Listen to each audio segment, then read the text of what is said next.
hooked up for this upcoming Eternal Runeterra Open this weekend. Today, as always, I have the wonderful SojournerKai with us today. How you doing this on this fine Thursday? I'm doing quite well. I've actually been spending a lot of this last week talking with some people and looking at a bunch of different Runeterra related discords to get a feel for what the Runeterra Open is going to be like, and extremely excited again for tonight to see what that meta might be shaping up to do. Just going into this weekend now. Now, let me ask you a question. Do you feel like the meta has solidified, or do you feel like it's kind of been like this ever-flowing thing where no one really knows what's good, but maybe there might be like one or two decks up there that are just like, yeah, it's this one? I think that there are some decks that we will see at least one of in a lot of different lineups, but from where I'm standing, there aren't a ton of decks that I would say these are the definitive 3 decks that you bring to every single Eternal matchup. And so it is a little more flex and flow in that way. But then you compare it to like Jaxorn, for example. That is the deck. Spoilers for anyone who wants to not know the stats ahead of time. But tonight, Jaxorn is the most represented deck in the entire format, and that's just because of its consistency.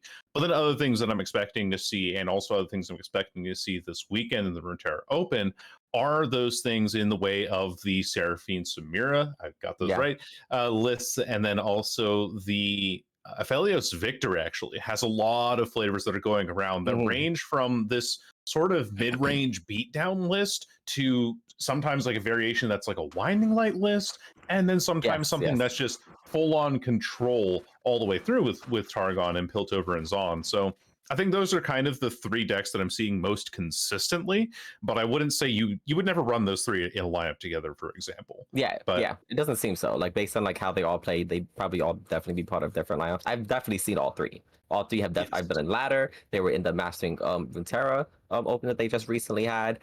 It has variations. Not sure how I feel about the Victor Aphelios. I might just have to give it a try myself. But that Seraphine Samira deck, maybe even with the one of Evazio, that one's kind of nutty. What do we call it? The Plaza Guardian deck. Yeah, the Plaza Guardian. Never in my life that I think that card would actually be meta.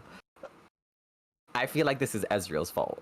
Like 1000%. It's literally Ezreal's fault. It's always Ezreal's fault. Doesn't matter. He's the one of in that deck, but it's clearly Ezreal's fault all the way through. Plaza Guardians is a really interesting list that has emerged because of, well, one, Seraphine makes your decks look really weird. Makes your decks look like they're singleton decks because of all of the one-ofs that you include in it and all of the spell synergies that go along with it.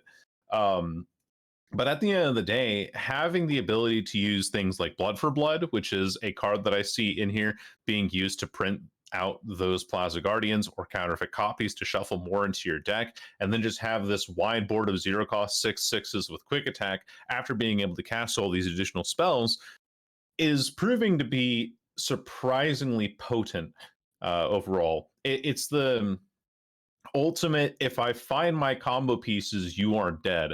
I feel like in some ways this is Noxus and Piltover and Zon trying to emulate the power of Lee Sin in a way where they have all of this combo, everything that they need to set up in the turns leading up to that Lee Sin turn, or in their case, the Plaza Guardians turn. And then once they're able to swing in for that lethal, they're unstoppable. I mean, how on earth are you going to stop someone from playing multiple 0 mana 6/6s?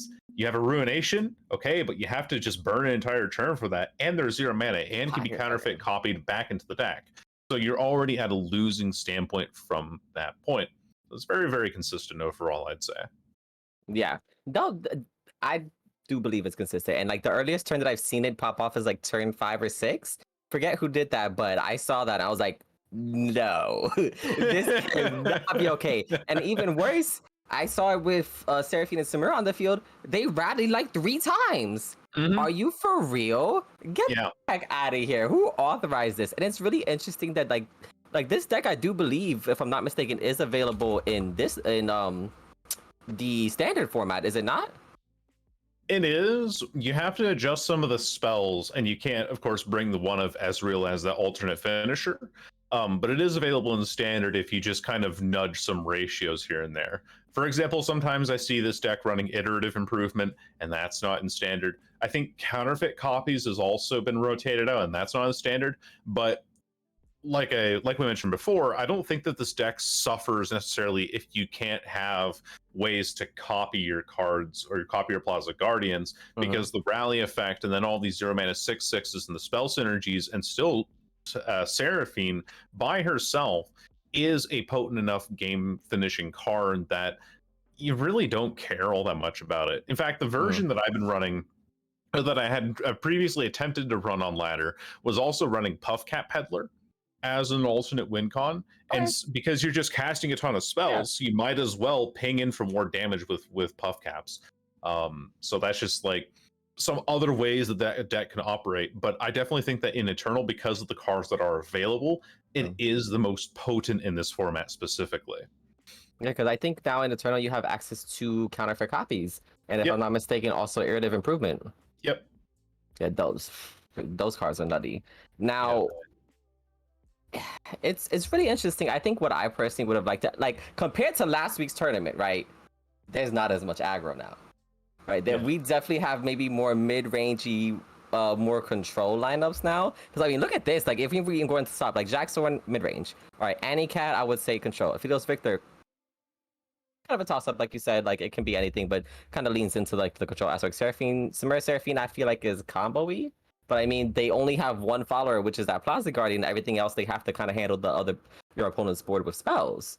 So yeah, control combo-ish. I guess the only thing that can, I guess, be considered aggro, is Draven Samira Scion, and that was like the #1 deck last week. So it's really interesting to see how like the meta has shifted just over the course of a week, right? And like even so, with the nerf to timelines, we're still seeing it, right? It seems like that 2 mana hasn't dissuaded people from playing it. It's still fun. It still does things, right? You might be a turn later. So, you know, we were having this discussion a little bit earlier how, right, you know, what really is the effect of bringing it up to 1 more mana? Okay, well, 1 more mana on turn 2 means that you can deny it. If you're running Ionia, you do have access to Notify and Eternal. You also will have to sacrifice a turn where you're not doing anything, right? You're just playing timelines. You might not be able to play a blocker. You might not be able to, you know, shoot something with a Mystic Shot, let's say. And then turn 2, it's kind of a moment, right? Turn 2, Nasus Thresh can hit you for 7 damage if they get the Curse Keeper and the Butcher, right? Who else is coming out on turn 2? Samira. We don't want Samira staying on the field. She needs to go. As much as I love my girl, she cannot stay there. She is a problem and a half. Oh, but, absolutely. Oh my gosh. But listen. It was like you were saying with Samira in that one matchup you saw where Samira rallied 3 times in 1 turn. That's something that you don't want to see. You want to get that Samira off the board as quickly as possible. Timelines as well being nerfed. We've seen its presence basically evaporate overnight. Right now, if I'm looking at our spreadsheet, we have only 6 timelines representatives. 5 of them are the champ list, Vandal City, Piltover's on list. 1 of them is the Orin Trundle variation right now. And the reason why the mana difference matters is because it completely messes up the curve of this deck. So previously you could concurrent timelines on 1, then you have a good unit on 2, then you have a good unit on 3. But now it's okay, I have to maybe play a unit on 1 if I'm playing against aggro. You're playing something along the lines of Zonite Urchin that you then put out on the board. Then you have concurrent timelines on 2.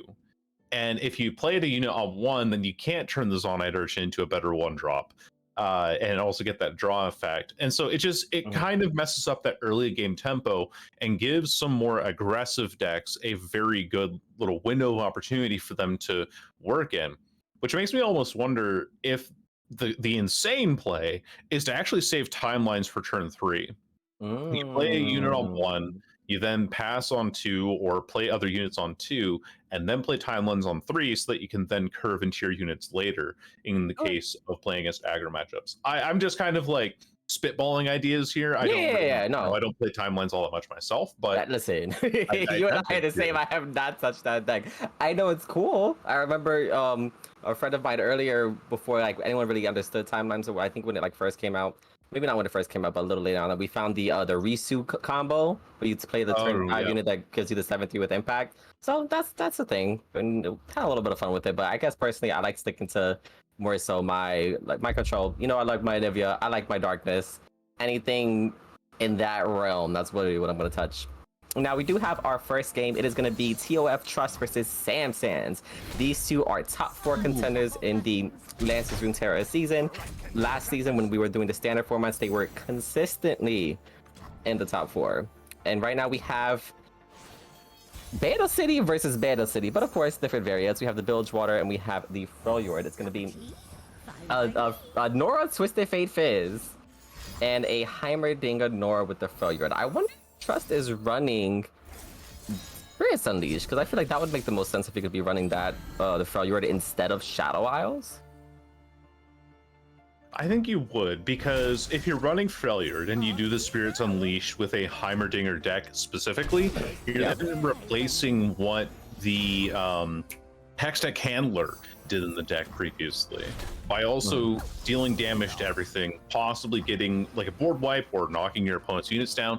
And because Spirits Unleashed buffs units everywhere, that also includes those turrets that you're creating. Golly day, these aloof travelers are getting such great that value. Fate is gone. He has been sniped out of the hand. The luck of the draw was not on his side this time around. And samsans, well, looking a little bit, I wouldn't say that he's looking too much backed against the wall. I think this aloof travelers that we have on board is also condensed. Yeah, so really trying to look for more options off of that unit. But I'd say that just in terms of current board state right now, Trust does have a pretty significant advantage over samsans. Wants to go for the Spirits Unleashed here, try and remove this other unit here and get his units buffed up even more. And we committed. That is a lot of damage coming samsans' way. Now, of course, it's nothing too dangerous to be worried about. They do have options in the Pokestick, the 5-punch Pablo. Even that perilous pastry if Trustiano goes for the extremely greedy play of dropping the Contrologist here. So it's not a terrible position for samsans, but as far as a preparatory step looks, Trustiano does look like they've come out winning on this round in particular. Now, what are your thoughts on Condense as a card? Because I've been seeing it in quite a few decks. I've been listening to some players talk about it. They say it is absolutely busted. And I have to tell you, I've played this variant of, maybe not this particular one, but the Nora build, not Nora, freaking, actually no, it is Nora. It is. Ignore me, I'm having a brain fart because I've seen a few different versions. I believe there's a Twisted Fate Jack version. So this is there was a normal Fizz version, and then this one has Twisted Fate in it. But basically, the idea of the Condense, right? It's a 2-mana pick a follower, create 1-cost copy of it, you know, with 1/1 stats. You want to pick Shelly, Mischievous Mariah, aka BB, or Riptide Rex to get off their really big board effect to just dominate the game. And I've seen it done with Shelly. That was nutty. Getting 3 Shellys on board that are all proccing each other? No. It's basically a 1-turn lethal if you have the spells necessary. Yeah, shout out to the players over at Noximus. They also made me aware of that Shelly play, because if you have Shelly on 5 with full mana, you play Condensed, then on 6 you drop another Shelly, and because of the way that the Condensed would then work, it would then force you to keep alternating Shelly proc. So every single spell that you play is buffing your board by +1/+1. That 1/1 stat line gained from Condensed no longer matters. And both of these players are, oh man, I'm having flashbacks to Norris Swain. Oh my god, the Norris Swinger, yeah. Oh my gosh, look at these foils. Now check this out. Trust has 2 Buried Ice in hand, a mini morph. I really like these 2 cards specifically, and it might have been a good choice to go into forward, because for these decks that are really trying to pop off big, like let's say you want to get triple Shelly or triple BB, it might be a nice counter to it. Only thing is, I know BB can burst kill you, right? You play all the spells, you get your opponent down to certain HP, you just 1-shot them to death, they're dead. Like, you really can't interact with it. I guess if anything, the mini morph would be a better option. The moment you see BB, just go. And there we go. The moment you see BB, BB has to go. We cannot allow her to stay. She is another menace to society alongside Samira. Oh, and we had Warning Shot in hand there too for samsans, which makes me really wonder. Trustiano, a couple of weeks ago when Trustiano was in one of our tournaments, I asked them specifically, you know, why are you running, I think they were playing a Vagar Nora They were playing Darkness list, but instead of running Vengeance, they were running copies of Minimorph. Minimorph, yes. Hey, why are you running Minimorph? And they said, because, and at the time, this was like when Varus Samira was a very meta deck. Hit off of Domination, by the way. But around that time, they were bringing Minimorph because they said, I don't want to give my opponents an action. I'm going to be burst speed reacting to them. I want that thing off my board now. And that's another great use of that.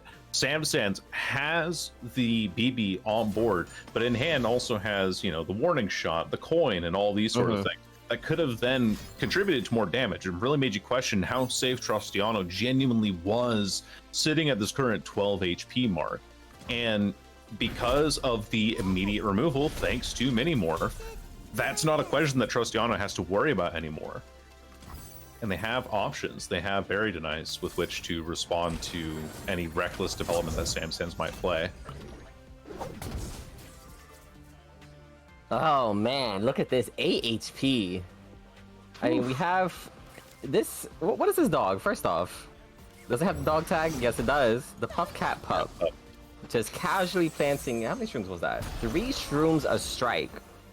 We're at 8 HP. This is. Those shoes might come in handy. I don't know.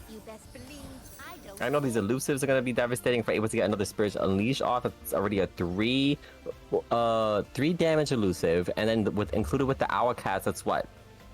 All the Owl Cats are 3-2 now? No, 4-3 I think, because that would be the second Spiritual Unleash if I'm not mistaken.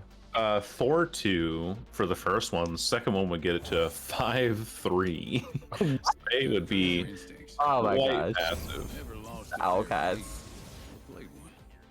Spirits Unleashed is one of the cards that was seeing a lot of dominance towards the end of that Eternals patch, post-rotation patch. Good lord, these man, these portals are going places right now. But at the end of the Eternals patch, we did see Spirits Unleashed being used in quite a few different decks. We saw it in a Kale Braum deck, for example, that I was messing around with. We saw it in Plunder, actually, was another wide application. I love Plunder. Oh my gosh, it felt so good in Plunder. Incredible stuff, yeah. What are these portals? No, These portals are insane. Parade Electro Rig is definitely... Parade crave 4 copies of a supported ally and deck. We're just gonna make a bunch of Bando Commandos? You know? No, we're sacrificing No, we're not. it. Ah, poor Rig. No, I understand not wanting to, because it does clog up your deck, especially if you're looking for a particular card. In this case, I'm sure you would want our champions. On it and on 'em. Oh, these elusives though. We don't have an answer. We do No, not. just die to the elusive beatdown. Trust takes game 1. Será que salve salva? Samsans losing to some of the most unlucky mushroom draws I've seen in a while. And also those portal generations were incredible. Those portals were nutty. I think aside from the RNG that we can pull away from that match specifically, we're again just seeing how Spirits Unleashed, it's an eternal card for a reason. Listen, work for strategies like this. Because like you're getting the portals, you don't really have your win con on board, but the fact that you have Spirits Unleashed just allows all of your other units to be threats. You can have a bunch of bleh units. Just these are all 1-drops. I don't care about them. They're really weak. Suddenly you pop off for Spirits Unleashed, maybe even 2, and you're like, hey, I have a little army here. What are you gonna do about it? You suddenly have to come up with answers for all these little ones, and then by the time I get my combo piece out, what do you do then? You know, and then in reference to Samson's deck, the Bilgewater, condensed deck, I'm wondering if it can hold its own against other decks, right? Because it seems like it really wants to have a big finish with its combo, whether with BB or with Shelly. But it seems like if you don't get those pieces, it kind of just falls in the loop. And I feel like with Freljord, who might be running a similar, like a Freljord Benedicity that's running a similar, I guess, kind of idea, right? Because it was Nor Heimerdinger that Trust was playing. The Spirit Unleashed just kind of like goes over the top. It's like, yeah, I don't have my combo pieces, but you don't have yours either, and my units are still stronger than yours. You have to block. You don't have any choice. I think Lots of things. Yeah, it's a different approach to difference in philosophy approaches. Samsans wants to kill you with spells, Trustiano in that last matchup wants to kill you with units, wants to try and just beef things out of range so that you're really an effective mid-range list that does, I kind of want to say it does what Elites wants to do, but in a more interesting way. Just because you have access to Vandal City, you have access to these other regions that give you draw, give you a larger myriad of options, really. This is what it comes down to. Trustiano is running this Aphelios Victor list that I've seen around a lot. Shelly is a great find, too. And this mix of Aphelios Victor is trying to work for more of a... I'm worried about saying the word mid-range beatdown, but I think mid-range beatdown is the right way to say it, because that is what it does. You play Victor, you have Submersible in the deck, which ends up being these big elusive units when the condition is met, and this deck is constructed specifically to do that. We are running Lunari Dustbringer, which is another combo piece to get your Aphelios out faster if need be, but this is... I don't know, reminiscent almost of, I want to say Jaceheimer in a way, where there is just one turn where you turn on the gas and you just run things over. It's kind of over in a matter of a turn or two. Now, of course, that it'll have to be on Trustiano to get there. Oh. They'll have to burn the double removal onto samsans' Mischievous Mirai. Cannot let that stay on board. Now, it's really interesting that we decided not to play Shelly. I feel like I like the fact that we didn't play Shelly, that we know that Trust is running elusives. If we're able to get Shelly on board, especially, you know, double Shelly on board, we can suddenly mash these elusives that we know are going to come out later. So I like being able to play BB first, being like, hey, love you, BB, but you might have to take a few bullets before I put Shelly down. And that's exactly what happens. The development of Shelly here, too, does threaten to keep this Twisted Fate on board for longer. Because 2 HP, we always know the first thing that comes to mind about 2 HP and facing Piltover and Zon is specifically that Mystic Shot removes it. But now with double Shelly on board, thanks to Condense, that's looking less like a possibility now. I mean, we have Victor's Death Ray. Oh, are we about to hush this? We're about to hush one. Oh, I like it. Because you know your opponent only has 2 mana, they're not going to be able to get the second Shelly proc, so this Shelly is going to go down. Really smart play to shoot the first Shelly so that you don't get that second spell. Only 2 mana spell in samsans' hand is, or well, 1 mana spell is Pie Toss, but then it doesn't go into another 1 mana spell, so losing out on the buff for that turn. Oh, second Shelly. Nothing's hot deck. Yeah. You know what they say, never punished. Can we buff enough? Well, we have to, no, because we have Poke Stick, so we can get the Shelly, the second Shelly down, play double Poke Stick, and be perfectly fine. But I think we'd have to sacrifice a Shelly to the Submarine Cat, aka Submersible. Trust wants to burn these spells to remove a Shelly, just to ask questions of an answer immediately. But this is not going to work out how they expect. Poke Stick, possibly a second Poke Stick, or even Pie Toss to create another one of those Perilous Pastries in hand. Either way, yeah, Pie Toss. The double buff from Shelly is coming through. Going on to the Victor, okay. Gonna go ahead and weaken it. As long as it's not getting quick attack, it won't be able to swing. And also punishing him before potential spell shield here. Now the real nutty thing is hitting elusive off of this Victor token. Oh gosh, what do we get? Overwhelm. Okay. Good keyword, good keyword. Elusive would have been nutty, and I would have said, you might have to go. You might have to just stop talking. You know, is it bad that I was secretly hoping that they hit elusive just to be like, oh no, I've cast or cursed them again? That's the curse. Oh, look at the quick attack though. Wait, did we always have quick attack? I'm pretty sure we always had quick attack. Yeah, I think we rolled quick attack on an earlier turn. We have regen on it as well. I don't know if you saw that on this Victor. But this Victor's been around for a couple of turns already. He's had time Yeah. to amass good keywords. And because of that regeneration buff, Victor is... Yep, quick attack of one pierce from region. Another condense. Stomping. But man, this Oh, condense and is... the triple. Do we have enough Ooh. spells? Wow. Because we have two Shellys are procced already. This other one needs to get... Oh man, here it comes. Oh no. Ooh, the draw. Wait, hold up. The way that I haven't seen hidden pathways in a hot minute. It's some tech, though. I think it's been working out pretty well for samsans so far. Looking at Trust's list as well, they are on 1 copy of Sunburst exactly, and 2 copies of Thermogenic. Ooh, Twisted Fate. The Twisted Fate level up. That could spell disaster. Oh no. I mean, you tell me what these letters of the alphabet mean. In combination, they do spell the words disaster for Trustiano.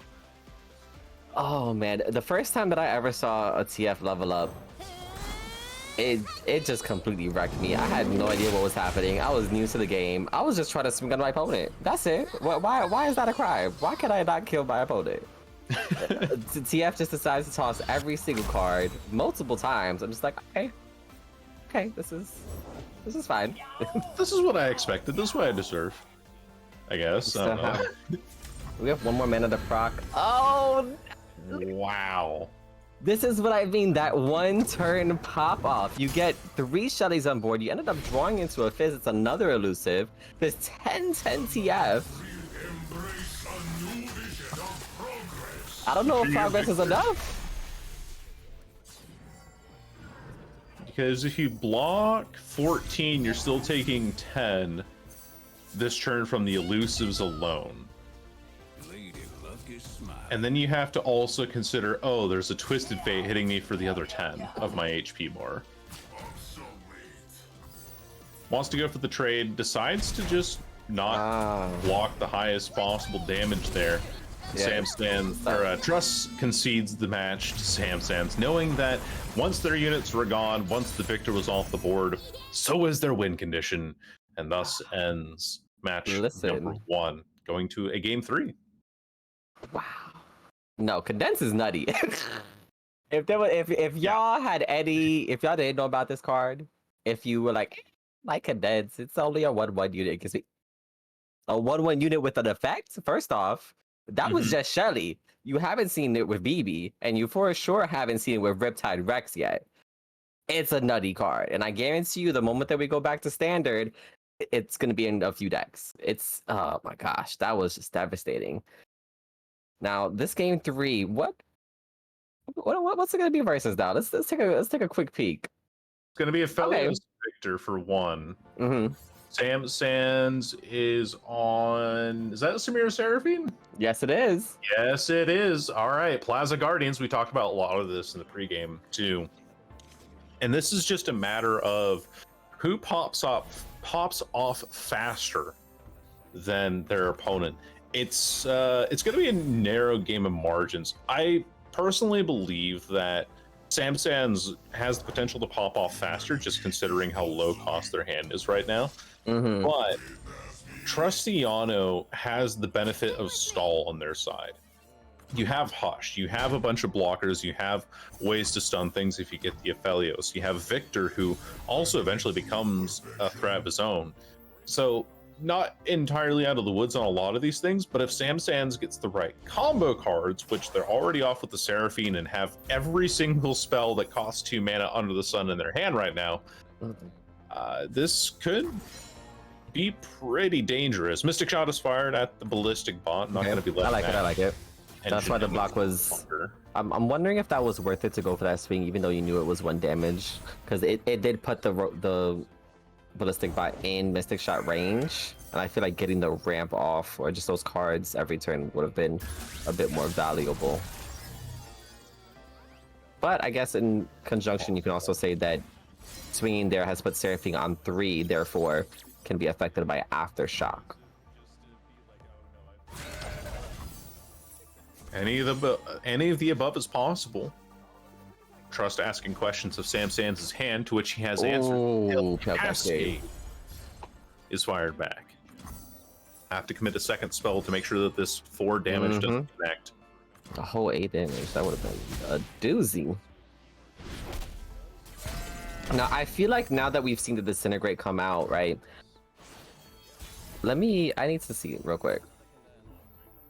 How many Disintegrates do we have in this deck? I believe it's going to be a total of... Probably just 1, isn't it? I think it's 1. I feel like Disintegrate's a good card. I wouldn't be surprised if we have more than 1. Disintegrate's 2. 2. Okay, so we only have 1 more. Our opponent used 1. I feel like at that point, you know, Trust plays Victor. We know it's more or less safe. We just got to be mindful of maybe pings, Revenant's Flock, things like that. But this might be a turn that we'll be able to get Victor off. Oh, here it comes. Nope. Here's Aftershock. Yep. Flock Aftershock combination.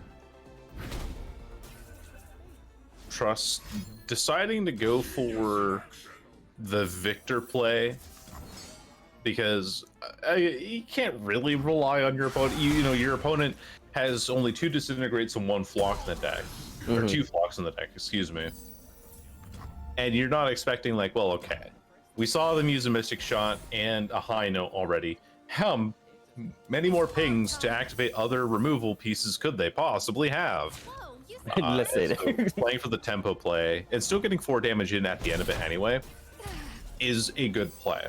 But I think it maybe in some conservative world, there is a way to say, you know what, I would rather have fired Sunburst at this Seraphine just to guarantee the idea that she doesn't get to stay on board any longer. But I think Trust might recognize as well that they're playing for a value game right now. If Seraphine's out on board, Victor has to be out on board trying to match her. And that's the reason why I think we keep seeing this champion come back out onto the board right now. Oh man, I mean we're gonna pop the Song Spinner. Song Spinner is always good. Hunt the Weak, okay. Not a bad card. Can't really utilize the On Guard. Crowd Pleaser, Shared Spoils. Ooh, I think Shared Spoils would guarantee a Samira or a Plaza Guardian. It would, but we would have to plunder in order to draw that. Valor, okay. Or Powder Kegs if you wanted to pop something. There we go. That Sputtering Song Spinner leveling the Seraphine means that this Valor could make 4 Valors. Hunt the Weak can discard 2 potential followers from hand, even though there's only 1 in Trust's hand, which is kind of funny. But that's just also a... That's information. That right there is a whole load of information. You know your opponent just has nothing but spells in hand right now. Yeah. That they do. And again, still not committing the early Sunburst. Maybe also worried about Plaza Guardians later on. Not entirely. I mean, it's positive. We can probably pop it out. We're gonna go with a Hush. What is this? Invoke? Okay, invoking. The Messenger, Cosmic Inspiration, Immortal Fire. I kind of like the Immortal Fire. That's an elusive. Our opponent's on 12. We can kill them in 2 turns. It can't die off the first death. You have to kill it twice. Decides to go for the draw. Gonna go ahead and get a little bit deeper into our deck, see what we can find.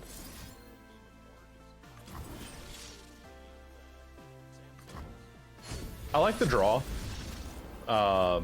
Purely from the standpoint of we're trying to... Let's see. We're trying to look for other conditions, win conditions, I suppose you could say. Hitting for 1 damage is exactly enough we need for Shared Spoils. Really That's funny. true. That is so... We're really gonna get the unit. And we have Irritative Improvement. We haven't popped Rummage yet, so we know we're gonna be able to draw. It's gonna draw 2 units.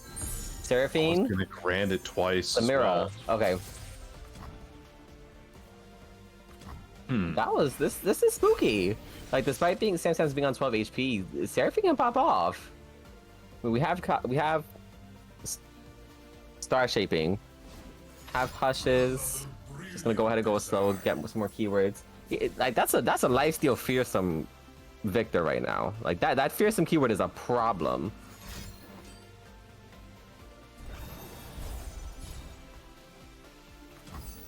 Commits the Pale Cascade instead of using the Targodian Telstones.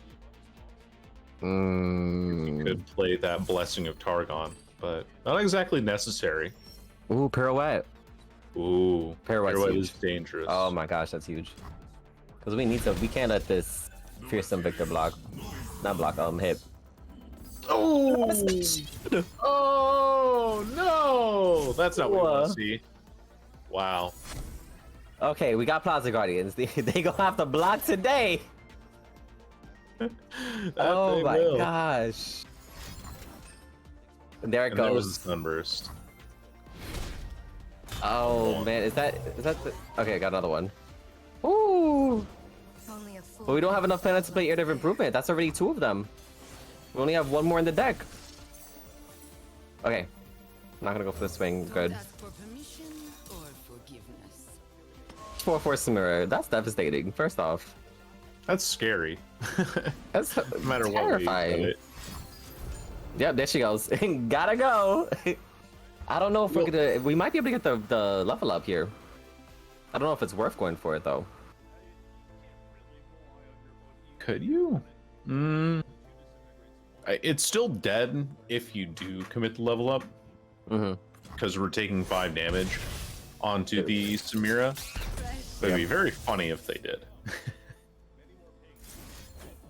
Well, like the thing is, I know we normally want to save the burn for face, but that Samira with Seraphine rally combo is devastating.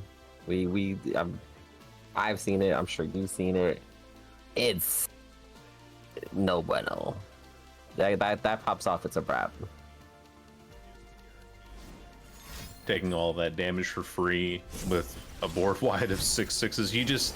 There's some things you just can't handle. I wonder if that was a misclick from Trust? No, they wanted to get the level up on Victor. Okay. You know, understandable. Wanted to play that ahead of time. I was thinking that they were going to play the Blessing of Targon, but if you already have the Messenger and another blocker in hand, you might as well keep your mana open for that now and see if your opponent has other options with which to remove Victor. Unfortunately for them, samsans does have a way to remove Victor now in the form of that Mystic Shot, but before we do that, we got to make some more 7/7s. Keep up music. Gosh. Plaza Guardian beatdown. And this is the point where some people say Plaza Guardians is a mid-range list, but I don't know. Do you think Plaza Guardians would need to be nerfed? Do you feel like they'd give it a minimum cost? No, I don't think so. I'm not sure. I don't think so. I feel like it can be dealt with. I feel like Plaza Guardian might go up to 12 mana, if anything. Okay. We will resist. Do a similar buff to what they did to Wiggly Burblefish back in the day. Yeah. No, it makes sense. Makes sense. Let's increase the cost of it.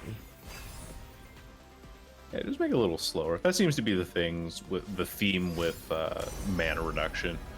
Like, did you remember that Aatrox spell? It got, wow, these are great options. Great beyond the Scourge Destroyer, all these potential ways to end the game. Not this turn, though. The Scourge is the one chosen. It's like Winding Light, but 10 mana and a silence. Stronger. Oh, that silence is gonna be huge. Condense? No way. What if we just casually condense the Scourge? Concurrent timelines is not going to help you in this deck, but condensing the Scourge. Okay, imagine condensing Scourge and then purifying it immediately after. That's just rude. That's so rude. We might just end up seeing it. No play on some Dredger, trying to get more draws out. Okay. And that's why we played the Poros to get the extra discard fodder. I can dig it. Second Seraphine. Yeah, definitely a good play. I want to go ahead and refill our hand. Gives us an targets for rummage now. We don't have to discard anything good. This is, I mean, like the Scourge is the option. What is a top deck for Trust that would bring us back? Because Victor, even though being leveled, would still need to come back into play. And I know some of the versions of Philios Victor, they tend to run Glorious Evolution. So that once you get that off, I mean, all of your units are effectively threats as long as you keep playing cards. But I guess we're looking for what? The elusives? Maybe Aphelios? I think, This yeah, is- Trustiano's best draws right now are finding more Submersibles. Let's go. And then like another Get Excited or Burn. You know, punching in for that 5 damage with the Submersible, and then clapping back on top of that with Get Excited and Mystic Shot Burn. Now the funny thing is, this Scourge right now, let's ignore the Purify in hand, but the Scourge pulls this Sub Dredger out of the way, and it is lethal by itself, and if there is a health buff that comes in here somewhere, Get Excited also goes over top to just guarantee the last little bit of damage. But Samsans has been cooking up some BS in the kitchen, and it just seems to be flavored in the form of a Purify.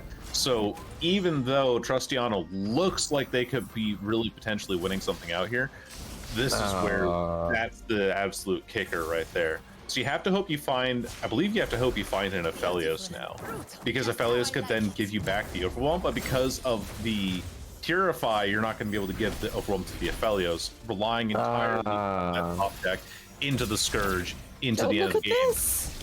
And look at this. We're gonna rally. We're gonna rally at 0 mana. No, well, we can't rally this turn, thankfully. Hold on. Let's see the.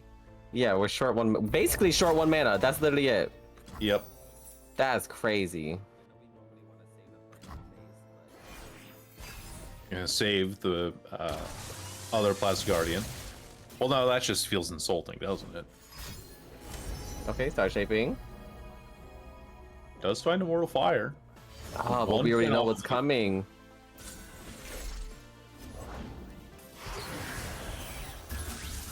Oh, wait, no, that is lethal. Hold on.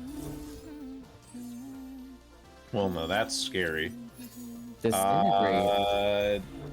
You would have to commit the Disintegrate right now. Or just swing for lethal, you know, because rally inside of a very spell-based strategy. That's how you win it out. Gosh. There you go. There's the What combo. is this deck?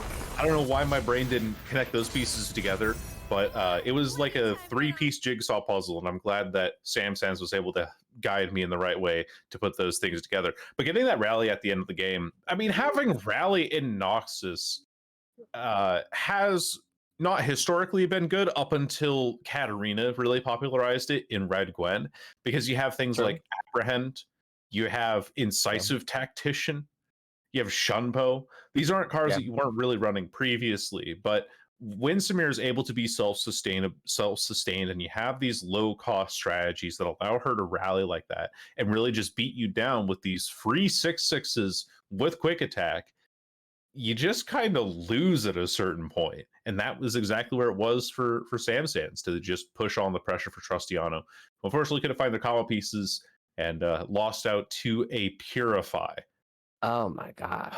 That listen, the song spitter, Seraphine Samira, that deck, who authorized this? Who listen?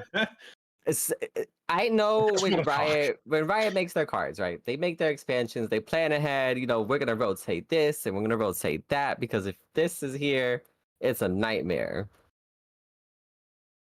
Yep. I understand now. I get it. I completely understand why certain cards were like, yeah, that has to go to the side. Loved it. Would have liked to kept it. But oh my gosh, like that's a deck. I feel like that, if anything, this next Runeterra Open, whoever's like top 8 or number 1, I wouldn't be surprised if this deck is included. Would not be surprised in any way, shape, or form.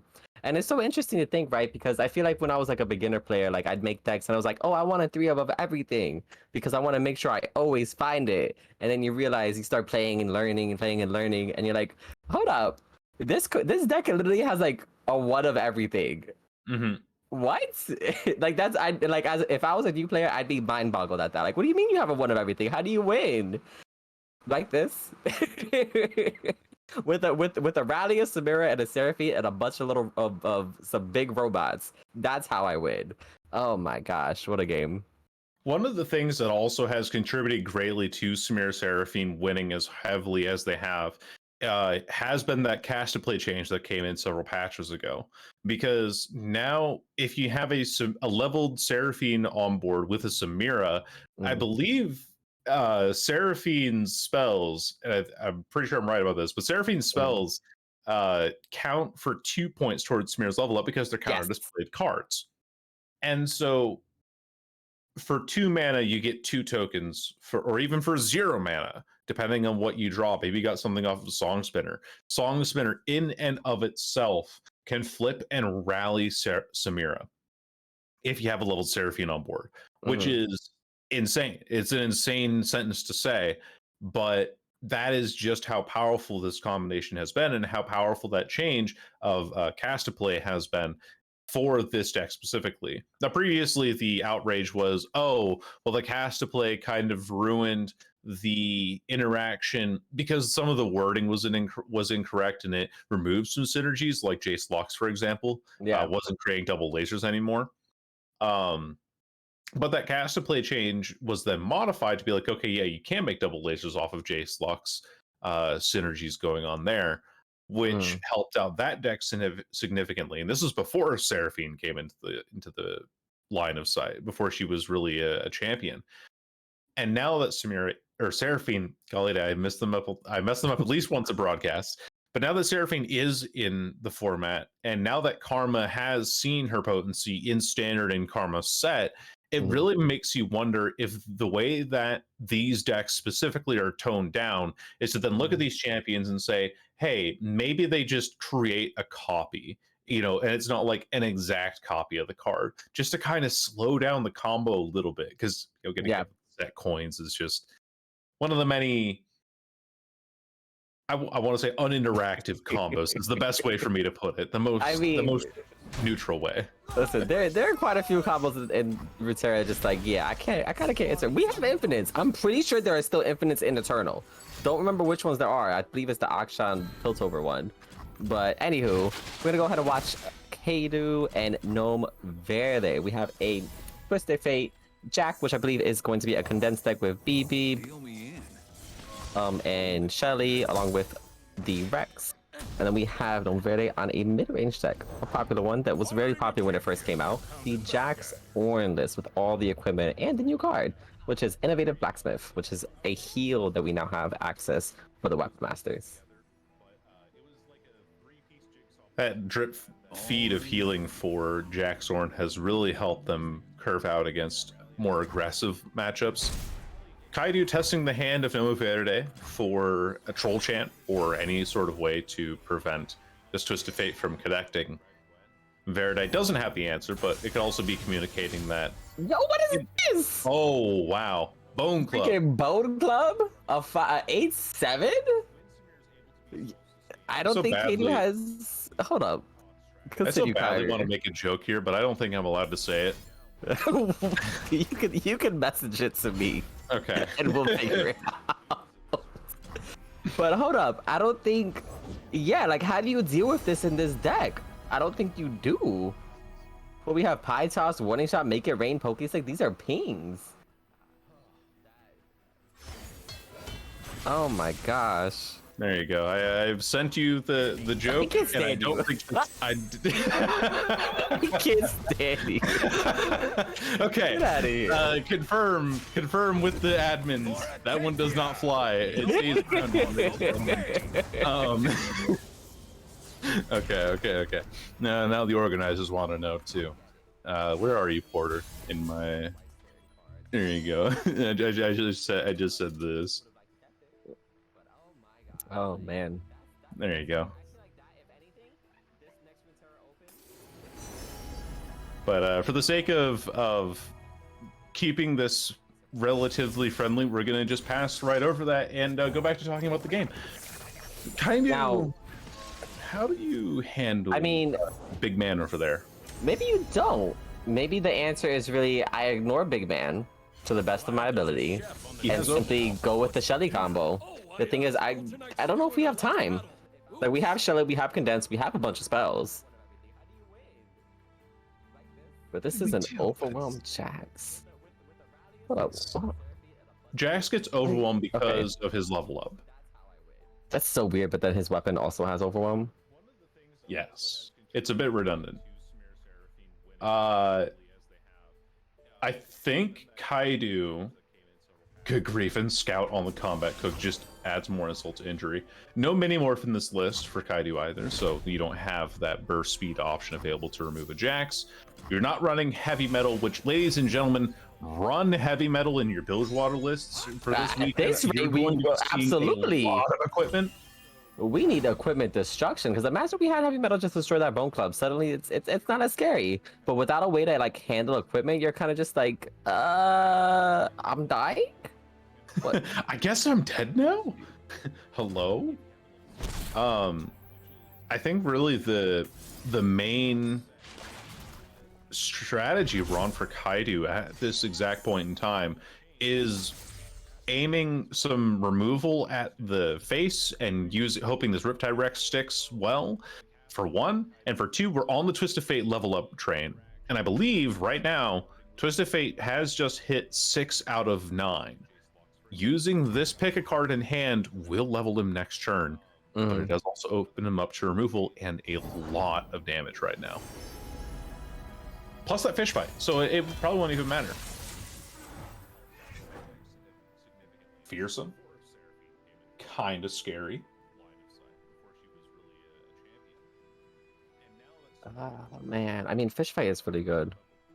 Fish fight we have fun, like, but now I feel like we're not scared of anything, and like because of all the pressure that GnomuVerde is putting onto Kaedoo, we just don't have time to play the Shelly. We had to draw for blockers. I mean, I feel like maybe next turn at Thirst Fate, what's TF leveled up at? 7 out of 9. This is probably going to be the turn that he dies. It's tough. It's tough. I mean, I feel like the only that's 9. That is lethal because of the fearsome. Yeah, is it just lethal? I think it is.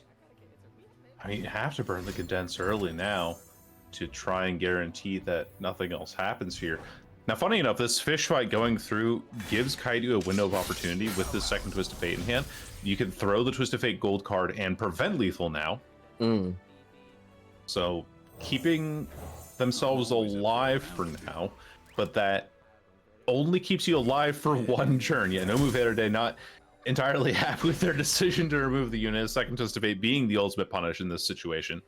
And you punch in maybe with the innovative blacksmiths, but it's not, again, without that Jax overwhelm on board and swinging for a bunch of extra damage, it's not nearly as intimidating of a hit. You get hit for 4. There's no rally in this list. There's no overhead burn. The damage that you're receiving is exactly as you see it. I mean, I feel like that's always just kind of like a comfort you can have against these decks. Because I know when you're playing against Burn, you have to really calculate, can I even take this hit right now? Am I just dead if I take one more extra point of damage? And like you said, in these, there aren't really any over the top. What you see is what you get. And it's comforting. I prefer to fight a deck that what I see is what I get. When I'm fighting Piltover, when I'm fighting Noxus, I have too much anxiety. I don't want to have to think about the freaking burn that they have. And look at this. Speaking of burn, we have Riptide Rex shooting the Gatling gun, killing 2 units. I'm not going to be able to condense it this turn as we don't have enough mana. But I think we might just make a comeback on this. What, at 8, that blocks.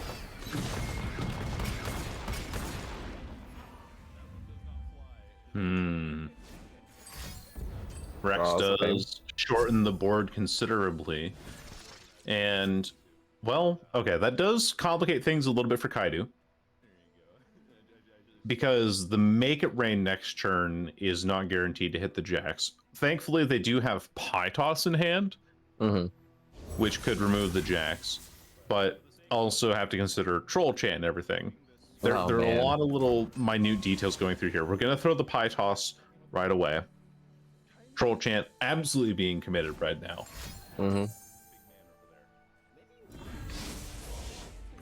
What a powerful card. I don't know what deck Troll Chant was intended for when it first released, because it's been out since the beginning of the game. That's a great question.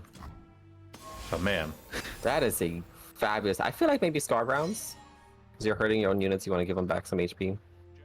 I wouldn't be surprised. Yeah, that wouldn't surprise me either. It just seems that weird sounds to have it themed around Trundle, and then it's just good in Freljord, period. You know? And listen, it's a great card.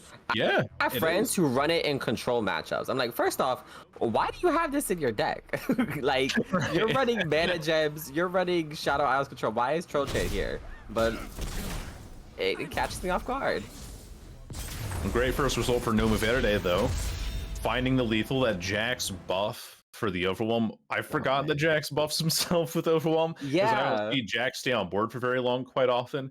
But because of that buff that Jax gives himself after being leveled up, they were able to then punch in for that lethal at the end of the round there. So really well played by GnomuVerde. And I think that does kind of go back to an argument or a point that we like to keep making about these equipment decks, is that control decks can't really handle them too well.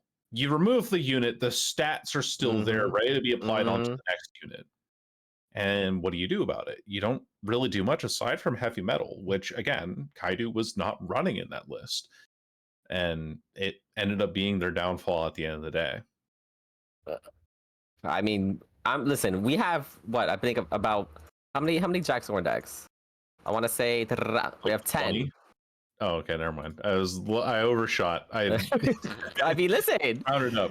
there's a lot. It's not a lot, but we have 10. If this tournament's going to teach you anything, it is going to teach you respect the improvise, respect the equipment. Oh, absolutely.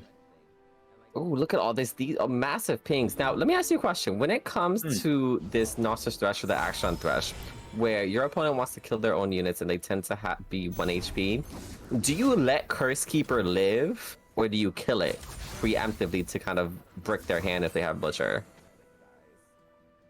Oh, wow. Huh. So I kill Curse Keeper preemptively to prevent Jagged Butcher. I feel like it's tough, because like, given that's a 4-3 now, like that's now a 4-3 you have to deal with. But mind you, if let's say they have, you know, all of their cards in their hand, you know, are, hey, I need to kill my unit to do something, then suddenly their hand is bricked. And like, I've gone back and forth on it. There are some circumstances where like I've done it and it's worked out in my favor. Others where I've done it, I'm like, yeah, I probably shouldn't have done this. Right. It's tough. It's a tough call. And I feel like it might just be situational.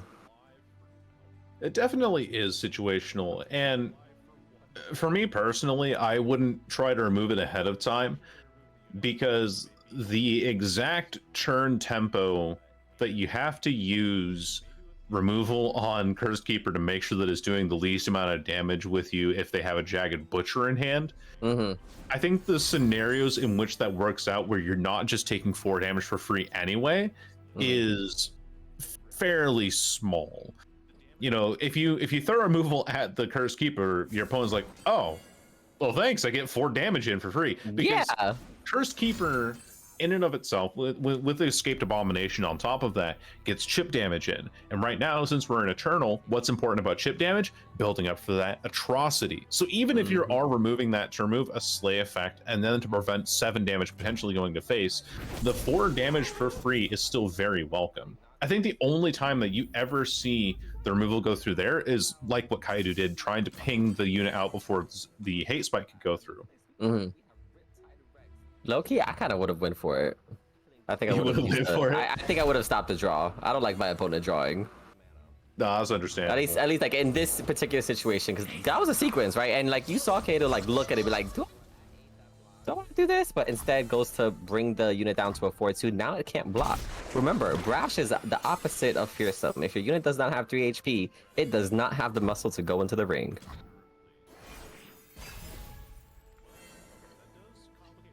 Okay, double Shelly. No condense though.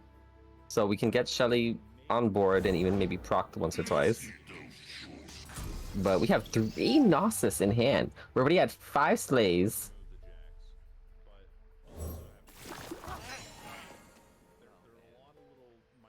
How do you actually feel about like Gnosis? I feel like I've had games where like I'm really popping off. I'm getting my Slays.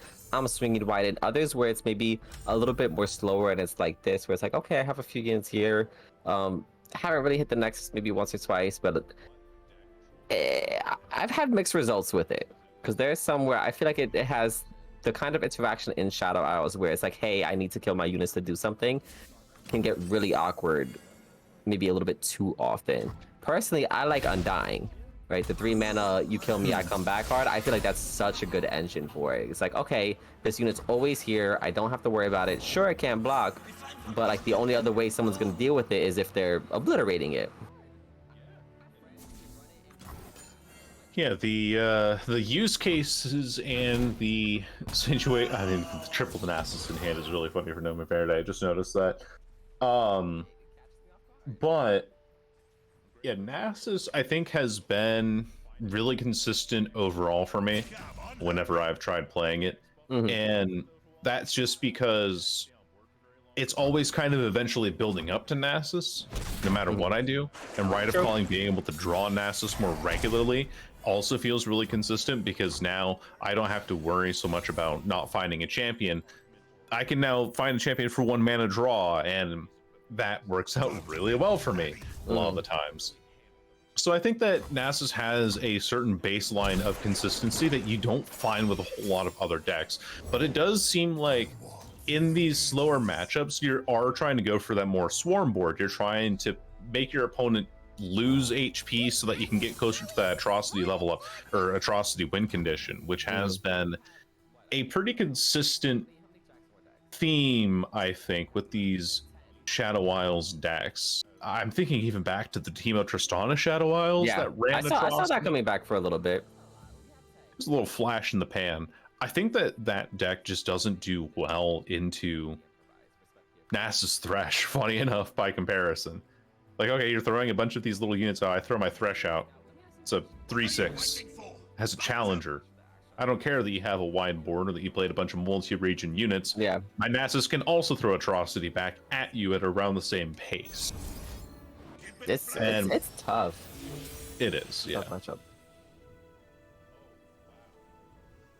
Kaedoo trying to find answers, plays the 5 mana to get the second Shelly on board, which will then buff the Jack thanks to the Pie Toss here. And also the other Shelly. Okay. Putting on Nasus. Ooh, level up? Oh, it is the exact level up. Level up, let's go. Now we get overwhelmed. 5, 5, 1, 2. Yep, no, that's exactly 12. Wow, I didn't even count that. Kaedoo can do math better than I can, and I can't even count to 12 apparently.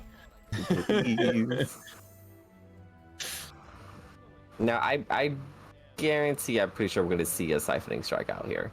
Your opponent doesn't really have anything that can deal with that. Even though it's possible in these regions, I don't believe it'll be possible with this deck in particular. What a great pass as well from GnomuVerde. I mean, obviously played the Jagged Butcher in hand, but the way that GnomuVerde's board has shaped up and the way that this Nasus is becoming a threat with each passing Slay that goes through, using 0 mana to give the token back to your opponent on an attack turn, forcing them to have an answer that you could potentially Siphoning Strike off of, is very, very threatening. So threatening. Siphoning Strike the Jack most likely, or maybe even one of the Shellys because you can't deal with elusives quite as effectively. I feel like I'd be more inclined to hit a Shelly because of what you just said, the fact that we can't really deal with the elusives. Yeah, there it goes. Yep. Look at this mana though, 3/3, being so efficient with it, making sure to just be right there at the edge of it. There is something satisfying about it, isn't it? It's so satisfying. It is literally one of my favorite things watching people play, is how they manage their mana. Can't afford to take any damage. Nasus is already at 12. 3 more Slays and we can Atrocity straight to face. That is terrifying to say the least. How do you... Ooh, this is... Hold up. Do we have an answer at all? I mean, I guess it have to be... Maybe the 3rd Shelly Condense. We could try going over the top of Mirai with BB. But I feel like at this rate, this stage in the game, it's a tough call. We definitely have plenty of draw to see what we can find in our deck. Camivore and Dragon gonna go ahead and get the heal. Now we have our Fearsome on board. Double fearsome, I should say. Double fearsome forces Kaedoo to not attack here. Previously, you could try to do maybe some shenanigans with maybe the list onto the last win to then punch in damage over top. But if you do that, the telegraphs what your turn's going to be like, and GnomuVerde can just hit you with a strike anyway. So going for this draw that does make your units more of fearsome blockers thanks to the Shelly buff here. So it's not, not dead yet, but I do like how GnomuVerde's been shaping up this Nasus so far, despite the fact that they only have one card left in hand, and it is that other copy of Nasus anyway. Oh, the double list allows for a challenge. Not sure if we will need it in this sense, because I mean, there is just a Nasus, a 5/5, and a 3/3. I mean, I guess Jack could go for the 3/3. Not sure if it's worth it. Trinket Trade though can possibly get us some other spells or even an Autopus. The main reason I'd say that challenging the 3/3 is worth it is because of the coins that you can get. There it goes. There it goes. Lightning Strike. You can't really stop that. It's going to make Nasus a 14 attack unit. A top deck atrocity would immediately win the match for GnomuVerde, no questions asked, if the fearsomes weren't already annoying enough to block. Now, because Shelly is allowed to live for a little bit longer, it does mean that Kaedoo will have fearsome blockers next turn for it. But nothing else really found here. Nasus level up as well. I love the animation, by the way. Oh, it's a good animation. I enjoy it. Oh, but Ascended Nasus doesn't have a special one, the corrupted one. Oh, sure. Yeah, that is true. Not having the special animation for this one, Listen, like Corrupted Seer does. Yeah, I'm a firm believer that if you launch a skin, it should always have an animation. Yeah. I will fight Riot for animations. Look Well, at this thing though. Because Nasus leveled up, we have to use the Heroic Refrain. Okay, good thing we picked that up, because we did have to take that in consideration with Nasus making everything -1, so even buffing up to 3 isn't enough. Popping the spell shield. They're just going base. I think the existence of gacha games is proof enough that people will spend $20 on a PNG. Listen, they just announced that Severa, I think, is gonna get a legendary or ultimate skin. Oh my stars. That would be the very first ultimate legendary skin I will ever get. Hopefully it comes to Runeterra. Like if they can do a dual thing. That'd be cool. Soak it in. Do a little bit of a cross-promotional material, if you will.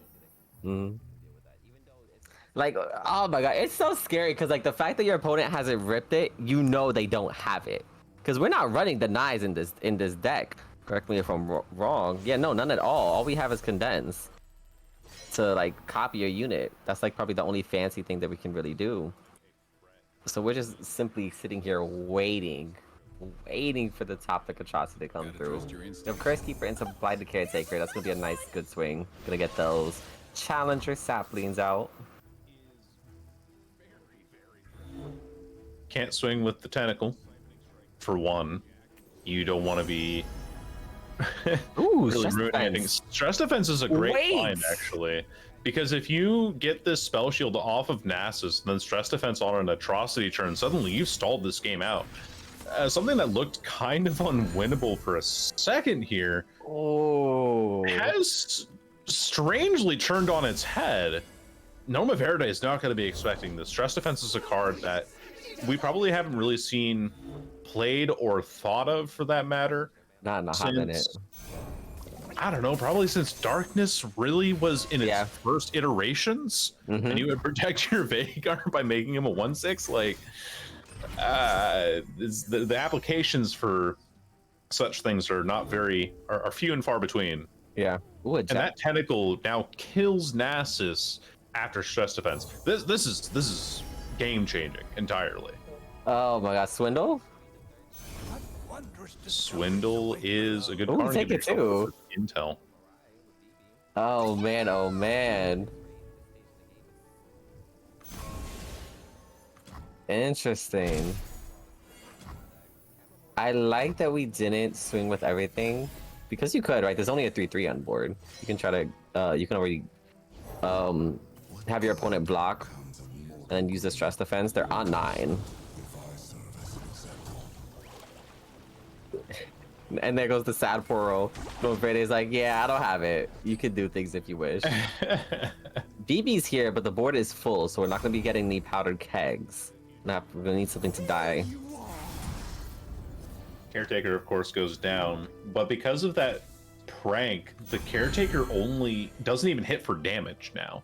And this board is slowly getting buffed up, slowly getting out of the range of this Nasus's potency.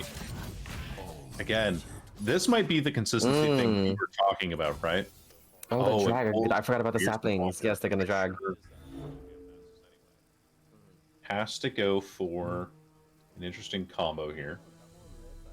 Let's stress defense. What would be the unit with the highest total? What, the coral creatures or Shelly? No, because Shelly doesn't buff itself, so it would have to be coral creatures if we're gonna try to do as much damage as we can to the Gnosis. Doesn't block it. Okay. We're brought down to 4. Yeah, probably not worth it. I'm surprised we used the stress defense there. It's not the line I would have gone for because those challenger units aren't coming back. Yeah. I would have honestly gone for warning shot swindle to buff the coral creatures to block the Nasus because we know that our opponent doesn't have atrocity in hand. And because we have that stress defense, we would have then been allowed to prevent an atrocity top deck lethal. But now by losing that tool specifically, we don't have the opportunity to do that anymore. However, swindle. I was literally just about to say swindle, because if we top deck it, it's our open turn, so we could just swindle immediately, see if they got it. If they did get it, we beat their own atrocity. Oh, the Kai Reaper's found. And, yep, checks it. Oh my gosh, that's so good. Wow. Kaedoo's just doing things to people. Wow. I mean, this was looking over a couple of rounds ago for Kaedoo, but now... I mean, do you just full send because you know what your opponent has in hand? Yeah. There isn't enough damage for them to block. In fact, this is exact lethal if you block the 2 remaining units. Oh, well, also overwhelm for Jack. Doesn't help either. He does get overwhelmed by level up, doesn't he? He sure does. I've never seen it. Wow. Was this game 2 or game 3? I think it was game 2. We don't know. Oh my gosh. What Very a entertaining game. game 2. That was good. You saw each player like make meticulous decisions on how they were gonna handle like the issues before them. It's just like, wow, the way Kaedoo, like that swindle, like seeing that, be like, yeah, I can stress defense, and we're saying, oh, but we can stress defense for atrocity. It's fine. I'll just atrocity them back if they top deck it. Oh my gosh. Right. Oh my gosh, that was a good game. I definitely enjoyed that. It's a great little Uno reverse card, or I don't know. You have the exact counter spell to what they had. Yeah, the line that I saw was using the stress defense for the game 3. Game, oh my gosh, game 3 between these 2 players. Ooh. What do we have? Very entertaining so far. It'll definitely be the Nasus Thresh against Rise with Ionia. I don't know how I feel about this matchup personally, because I have not seen Rise back in a while, but perhaps you have some thoughts on it yourself? I don't know the stats on it per se, but based off my knowledge of Rise and how it functions, an aggro deck beats it to the grave. So if GnomuVerde is going to be able to like get that early pressure, whether it's Curse Keep for Butcher, Wings of the Way, Fading Icon, that's already 6 damage right off the rip. And like, this is Rise Ionia. We don't have pings to my knowledge. We don't have Mystic Shots. We don't have Cross Surf, anything like that. Sure, we can Jury Rig. But I think what GnomuVerde needs is to really hope that we get the units and just try to go straight for the beatdown game. Because if Rise is allowed to sit, and look at that, 3 Dwarf in the past already? Oh my gosh. Oh, wow. The dream hand that every Rise player is... And Eye of the Dragon. And Eye of the freaking Dragon. That... Well... Scary, one might say. Intimidating. Terrifying. Any of the number of words that you can throw up here. That means that the Nora Swain was banned, by the way. And that makes sense because broad main lists, Swain lists, really good at dealing with Nasus, really good at dealing with anything that has board presence. Usually, whenever I played broad main lists and I saw an elite deck show up on ladder, I just laughed my way all the way to the free LP. There's another. Is that all of them? Yeah. Hold up. At the start of the That's game, create 2 4. 12 and passing your deck for each rise. So that's 2 4. So there's 2 more. Oh my gosh. And we haven't done any drawing or predicting. This is just natural draws right now. Oh my gosh. That yeah. Definitely something that's happening here. I mean, I feel like the only caveat, like sure, we have all the 12s, which is really nice, but we do need interaction for this deck, right? We need to be able to deal with these units. The nice thing is that there I think, is yeah. interaction, right? We have 3 copies of Steel Tempest in this list, 3 copies of Unworthy Soul if we really need it. We have a copy of Piltope and Telstones, 2 copies of Three Sisters. Heck, Wow. we even have 3 copies of Trinket Trade in case we're not able to find enough interaction off of those spells that I just mentioned. Yeah, I think that in terms of the fact that Kaedoo has found so many shards in hand right now, just goes to prove that this will be a very, very difficult matchup for GnomuVerde to chew through. The landmarks will be tough to handle, especially because Kaedoo opens up with the healing one, heals for 4 HP this round, and gets the stun now to prevent Thresh from removing the Eye of the Dragon here. A double Carnivore Dragon though, like fearsome is a keyword that I don't believe Rise can deal with, right? What are the followers in Rise? We have the Eye of the Dragon. I believe we also have the Claws of the Dragon, which is the unit that summons itself after you play 2 spells. Oh, but don't forget about our Lord and Savior, the one of Tasty Fae Folk. True, the tastiest of folk. I believe that is your main option here. Opting to not go in for the Shard of Betrayal here. For one, don't want to get the flow to make the Dragon Link to level the Thresh faster, but also don't want to be putting the Shard of Betrayal down to remove the Thresh units to then level the Thresh faster. Ideally, GnomuVerde has that unit available for them a little more readily, and it is shown in this Carnivore and Dragon. So a little bit of a complicated position that Kaedoo finds himself This in. really is, because like you don't want the, like you said, you don't want the Dragon Link that's going to contribute to Thresh level up. You still kind of do need blockers, like unavoidable. Fearsome units are really hard to deal with. We don't have any buffs in hand right now. We just have the stun, so at that rate, it looks like we might have to sacrifice. Okay, gonna save Eye of the Dragon. Might be saving the Homecoming for Nasus later on. We do have the Nasus and Atrocity, which GnomuVerde was missing that combo of 2 cards last game that would have won them the match. Finding it now, Kaedoo does have healing available. Question is, how much longer can they stay in this game with a Thresh just ticking up as much as he is? Because I'm willing to say not long. Would you go for second Carnivore over Nasus? On this turn? You could do it on this turn. You could play Black Eye Reaper as a sacrifice to unit. That you could. Shard of Betrayal, Reverence. Like, oh my god. I mean, we're gonna have the stun. We have a recall. We have draw. We're gonna flow. Now, I mean, at this point, we have all the shards. We just need buys. And at least with Eternal, we can now finally run. Ooh, more interaction. Okay. We can run Good. Entreat from Freljord to be able to draw our Rise. Hopefully, we find that. Yep.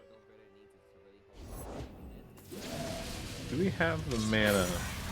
Because that's 3, 4, 7, 11. We have exactly enough mana to play both copies of Homecoming, the Rune Prison, and Unworthy Soul next turn. Would you recall now? I feel like we'd recall the Thresh now, because then they can't do both. Stops an open swing. Stops an open swing. Stops the Ferocity here? Making a 9 mana is very awkward. I don't know. I think we still need the board width. We still need the Yeah. Dragonling to block a unit that's attacking here from Nomu. That is what would be ideal to me. But then again, having the recall, I'd agree with you. We do recall the Thresh here, right? It's so tough because I mean, like, you know that either A, the Thresh is gonna come right back out, which I mean, I guess gives you an option to play something, and if it's another recall, then you can send it back. It's like, okay, you used all your mana. Like, all I have to deal with are the 2 dragons and the other 2 units, and I'm good. I don't have to deal with the champions. But here we are going to deal with the open swing. 3 recalls in hand, 1 stun.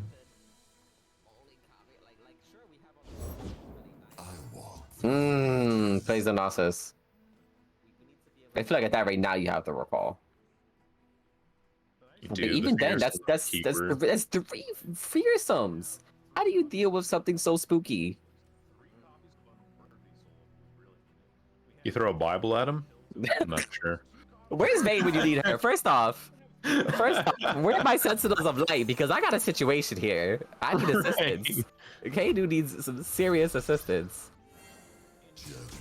Help me, Lucian. This dog too spooky for real, for real. Oh man. Attack order does matter for Verde here. They have to go with the fearsome units first. Or no, the Nasus. Okay, now that makes sense because you want to have the Nasus at the tail end so that he can possibly slay a unit to then get that strike off. But this does pose a problem. We're going on what? There's the atrocity. I mean, hey, we got sustain from the Shard of Hope. We know their overhead is 9 damage. I think really the only concern would be there's really no concern here now that I'm thinking about it. So I like going down the 1. We can do everything we can to stop the atrocity, but now we have to deal with the Carnivoran dragons that are going to drain us for 1. And remember, if you recall these Carnivoran dragons, they're going to kill a unit and just kill you. You can't afford to go on 1. I think Verde slightly messed up their attack order. Because if you go with the bird first, the Dragonling doesn't get an even trade into the Escaped Abomination, and it swings for lethal ahead of time. So you have to block the last wind here, or the last wind with the Dragonling. And here's the glimpse beyond. This is what I was thinking. If Kaedoo didn't block here onto the last wind, it was lethal off of that, and they would have had to commit another spell. So going down to 2 HP, 2 HP is not dead. Therefore, Rise is still winning, and we know that we have those shards available. We're going to recall the Shard of Reverence to prevent the draw. And this activates our Shard of Hope twice this turn. So first, activate Shard of Hope to heal for 2, to then draw a card the last into another delve, into Shard of Reverence to then heal 2, draw another card. We're just looking for Rise. We're looking for the blue man himself. Where is Rise?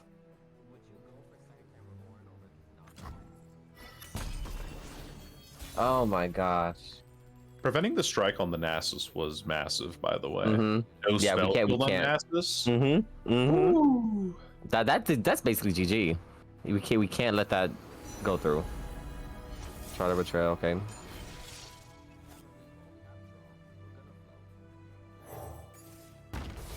Like, if a Rise was to come through, would we have to, like, if you're GnomuVerde, you're like, okay, if Rise comes through, I Vile Feast into Atrocity to Rise. That's like the only way.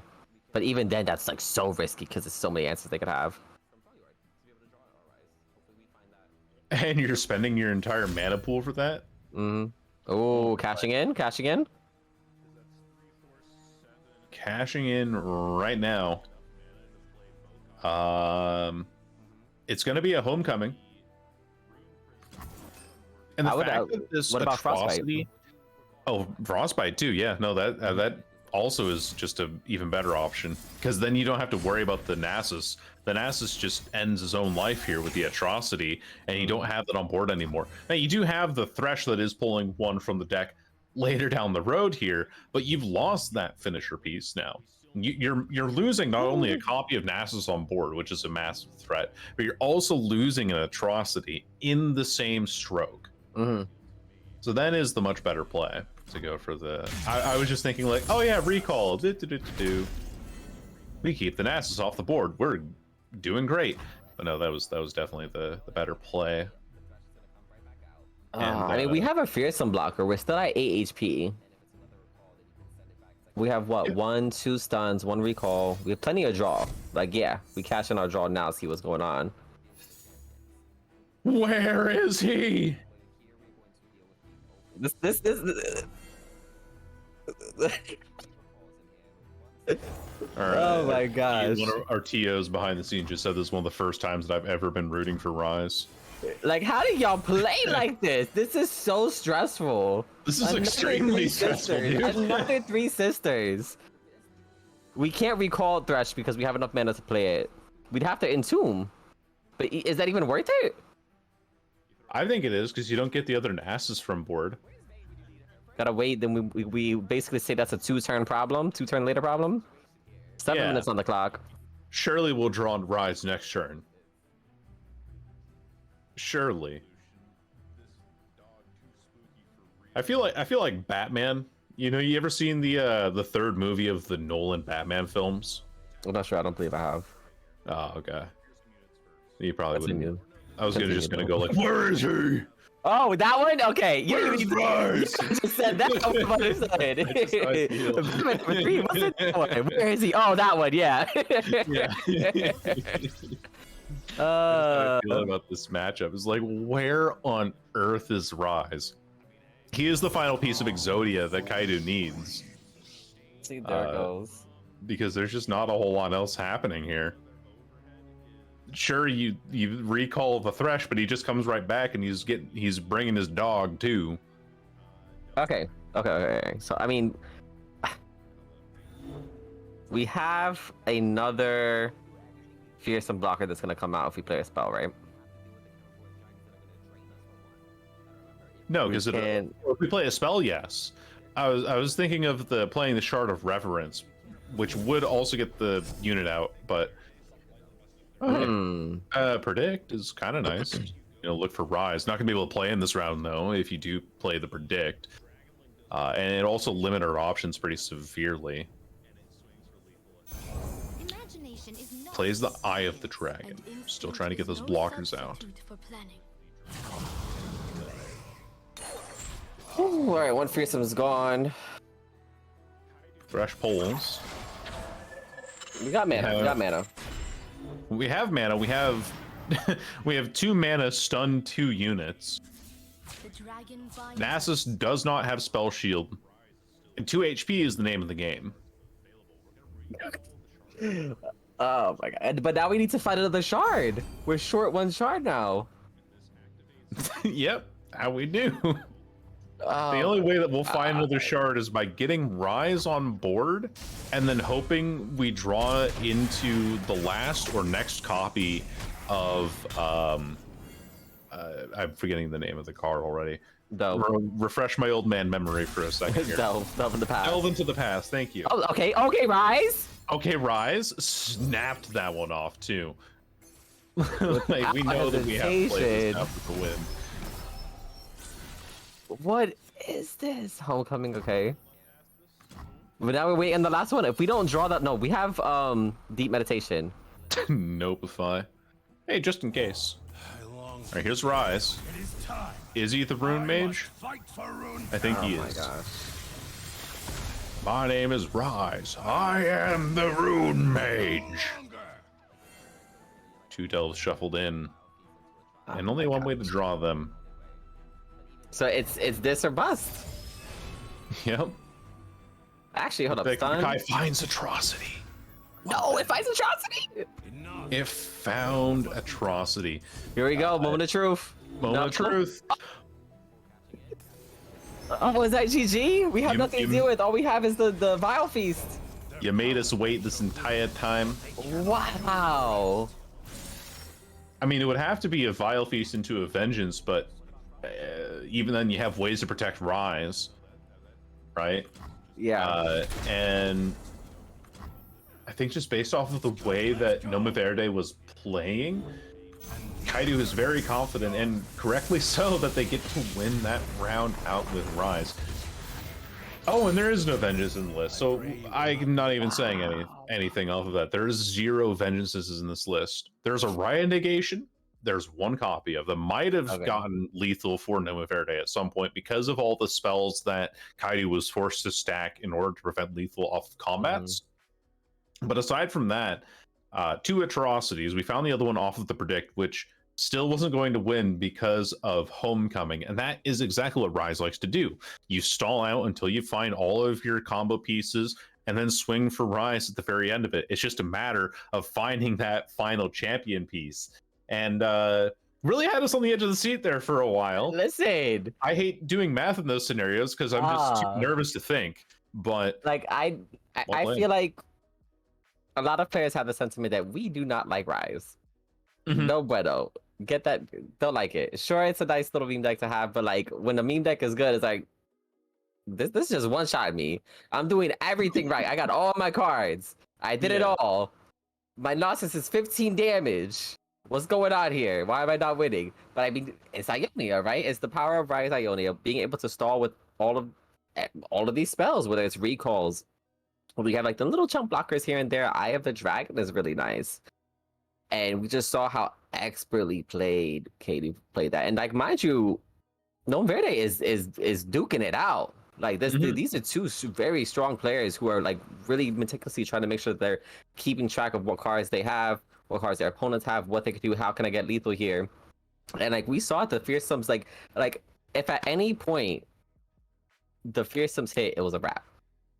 We were just short 2 extra damage. That's it. All we needed was 2 extra damage, and we had lethal that one turn. That was insane. It really made me think about a conversation I was having with some other Runeterra players of like, what is some overhead that you could try to run in Nasus Thresh? Because I do find that this is an issue in some regards that the deck has, where you're not hitting Overwhelm quite as consistently, or you don't have like a consistent other alternate finisher like Overwhelm or even Impact. But my mind's going to things like you could play Zolani, you could play the Darkened Bloodletters as a possible finisher card, or you could even go for another funny thing was the Tenor of Terror, which gives you 2 impact units, which in that game specifically, if those 2 units were able to strike, would have been game ending, but also clutters up board too much. So hold up, I'm going to do you one better. Where is it? Where is it? You want over the top? Guess what? Let me introduce you to a follower called Astro Fox. It is kill an ally to deal 3 to the enemy nexus. Technically speaking, Nasus Thresh can run over the top damage. Technically. Don't know if it'd be good. I mean, I guess you could consider Carnivore Dragon, I guess, over the top, right? It's the drain. But it's only 1. Like Astro Fox, that's a whole forever. If you're able to get that kill off, that's Noxina forever right there. And it's a fearsome unit with 3/3. Yeah, fearsome unit 3/3s. Go keep working these stats. But I mean, other than that, I think that's really it. Like in terms of like, I guess, over the top. Unless you want to try to get lucky with something spicy from Ethereal Remitter, the 5 mana unit that summons something that costs 2 more mana. No. Maybe. I don't think Ethereal Remitter has been a real card since the beta, basically. That was a card that it had like some uses along with Chronicler of Ruin, for example, that you kind of saw here and there, but I think it's just a little bit too slow of something to really go for. You're just relying way too heavily on RNG on a list that's already very solid overall. Yeah. So I think continue. I was just gonna say, like, I would consider running the good old Darkened Bloodletters in this list. Yeah, that's exactly what I was gonna say. Just run Darkened Bloodletters. Now, speaking of Darkened Bloodletters, how do you feel about Akshan? So I know some people have been running Akshan Gnosis now, and some people have said it's like a little bit more gets like a consistent early game, right? And the landmark procs, because you're targeting your allies, they might be dying, but you're still targeting them. So you could also progress the level up with the landmark. I like it. I could, take it for a few test runs and see how it feels in the long run. Action. I think you could even replace Fading Icon with it. I don't know what you're replacing in the list specifically with Action, but Action, Wait. yeah. What about I feel like I haven't seen it. Absolver. So that is an interesting idea. I feel like if anything, like the reason why we need Atrocity is because it's possible to block Gnosis, right? As long as you have a pre-level up, you just need a 3-power unit. After level up, you need a 4-power unit because of the reduced one. But let's talk, pre-level up. You need a 3-power unit. Okay, in most regions, you can get that block. So then you have Atrocity to go ahead and go overhead and be like, okay, so guess about that. But now you need a fearsome and a beefy unit, or just something to straight up stop it. Given that now the Gnosis, being at 10, 11, 12 on a good day, that's a lot of overwhelm damage, especially if you've positioned correctly on the field and like you're getting all the extra slays. Now it's just suddenly bumping up in power. It might be something to consider. I'm surprised I haven't seen it. Maybe it's just not really needed, right? You have the Atrocity finish. If your opponent like does everything trying to deal with the board, they then have to deal with the Atrocity. And if they, don't have the mana or the card, it's like, okay, I just want to Atrocity. It's fine. Easy, fast speed. Don't gotta worry about that. I like the idea of Absolver in an Akshan list because Akshan levels up consistently. The problem that you have with Nasus Thresh right now is that you have to strike with Nasus and you have to get the kills with Thresh on board to level those champions up. But if Akshan is leveling, that's, I think, the point where you can include Absolver, where you can include Dark and Bloodletters, because it gives targets left and right. That also gives you that little bit of overwhelm finisher. It definitely slants it to be more of a board-based kind of thing instead of trying to build up a Nasus for an Atrocity. But I like that. I like having alternate win conditions. I like forcing more answers out of my opponent because they're trying to cover multiple bases at once that honestly overwhelm them. So I'm a big fan. I definitely try that in a list at some point, but as things stand, we're into another match. Infinipatrons bringing about this J4 Vayne with Freljord list that they hit top 10 in Eternals Masters with. Oh, okay. Kaedoo's Twisted Fate Jack. This is a matchup for the ages. Infinipatrons list, the idea is, at least from what I saw from looking at the list, because they were very gracious to drop by one of my streams one day, and they were saying like, yeah, I reached top 10 with this list specifically. And the idea, what it looks like, is that you are putting a lot of value in Darken Spear and the other failure protection spells that are available to you in Eternal now. And the reason why that's so important is because when you have a unit that gets Darken Spear, like this Forge Apprentice might get here pretty soon, it's going to become a 2/5. Okay, it won't do that yet. So we'll instead do the Innovative Blacksmith. But point being that with Panapane or Official Whack, you could go either way. These units that Kaedoo has on board now don't have good trades into Infinipatrons units by themselves. Of course, there is the Make It Rain hand, but we'll talk about that right away. It means that the damage that they survive off these strikes then turbo level that Jarvan earlier in the match. And I think Kaedoo slow rolling the Make It Rain here is a bit of a, well, I want to say a bit of a misplay, because now you actually get that free strike off. You get that ability to level the Jarvan even faster, then getting the Vayne down on the Cataclysm, and you just apply so much pressure with this list. It's very smartly crafted. Now, I wonder, like, in terms of, like, because we could have played that Make It Rain, but we do have to be mindful of buff spells like Troll Chant. And I'm wondering, given that we do have BB hand, if we want to instead save that. Gonna go ahead and cash in now. We're gonna see the Jack is going down. He is not beefier than this Innovative Blacksmith. We're gonna see a ping possibly.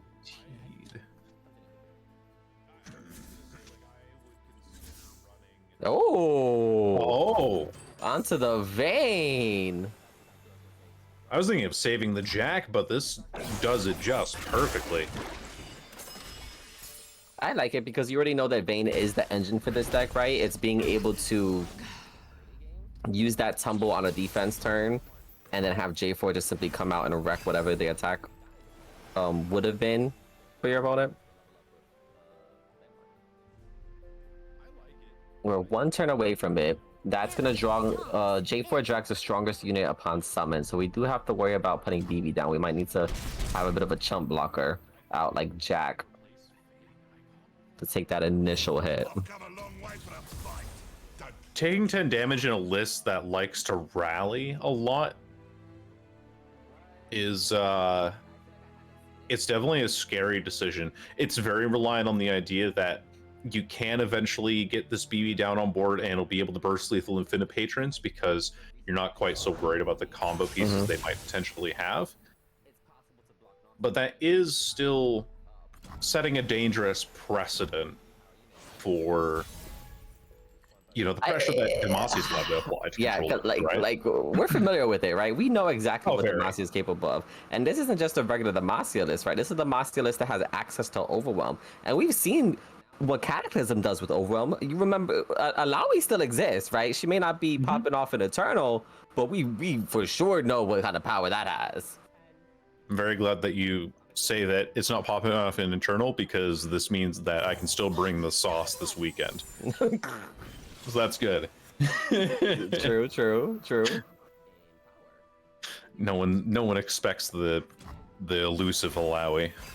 What? Right. What are you doing? Stop beating people up. Don't worry about it, all right? That's crazy. J4 coming out. Gonna be helpful as always. Dragging the Jack. We don't have blockers. I mean, I guess we could block that. Only take 2 damage. Block there. Are you really taking 6 with an Overwhelm unit and Cataclysm in this list? Like, I don't think that's the case. We can't. I mean, we can trade off the J4. We can, but then we take 6. Like that's the problem that Kaedoo is faced with right now. Trinket trade to then hit another Make It Rain, just in case this first one didn't really hit, and they're just gonna take the damage. We're on 4. Are we just dead? You know, it's really funny. There's an The answer Otterpuss. is yes. The answer is yes. Cataclysm We would have to beat.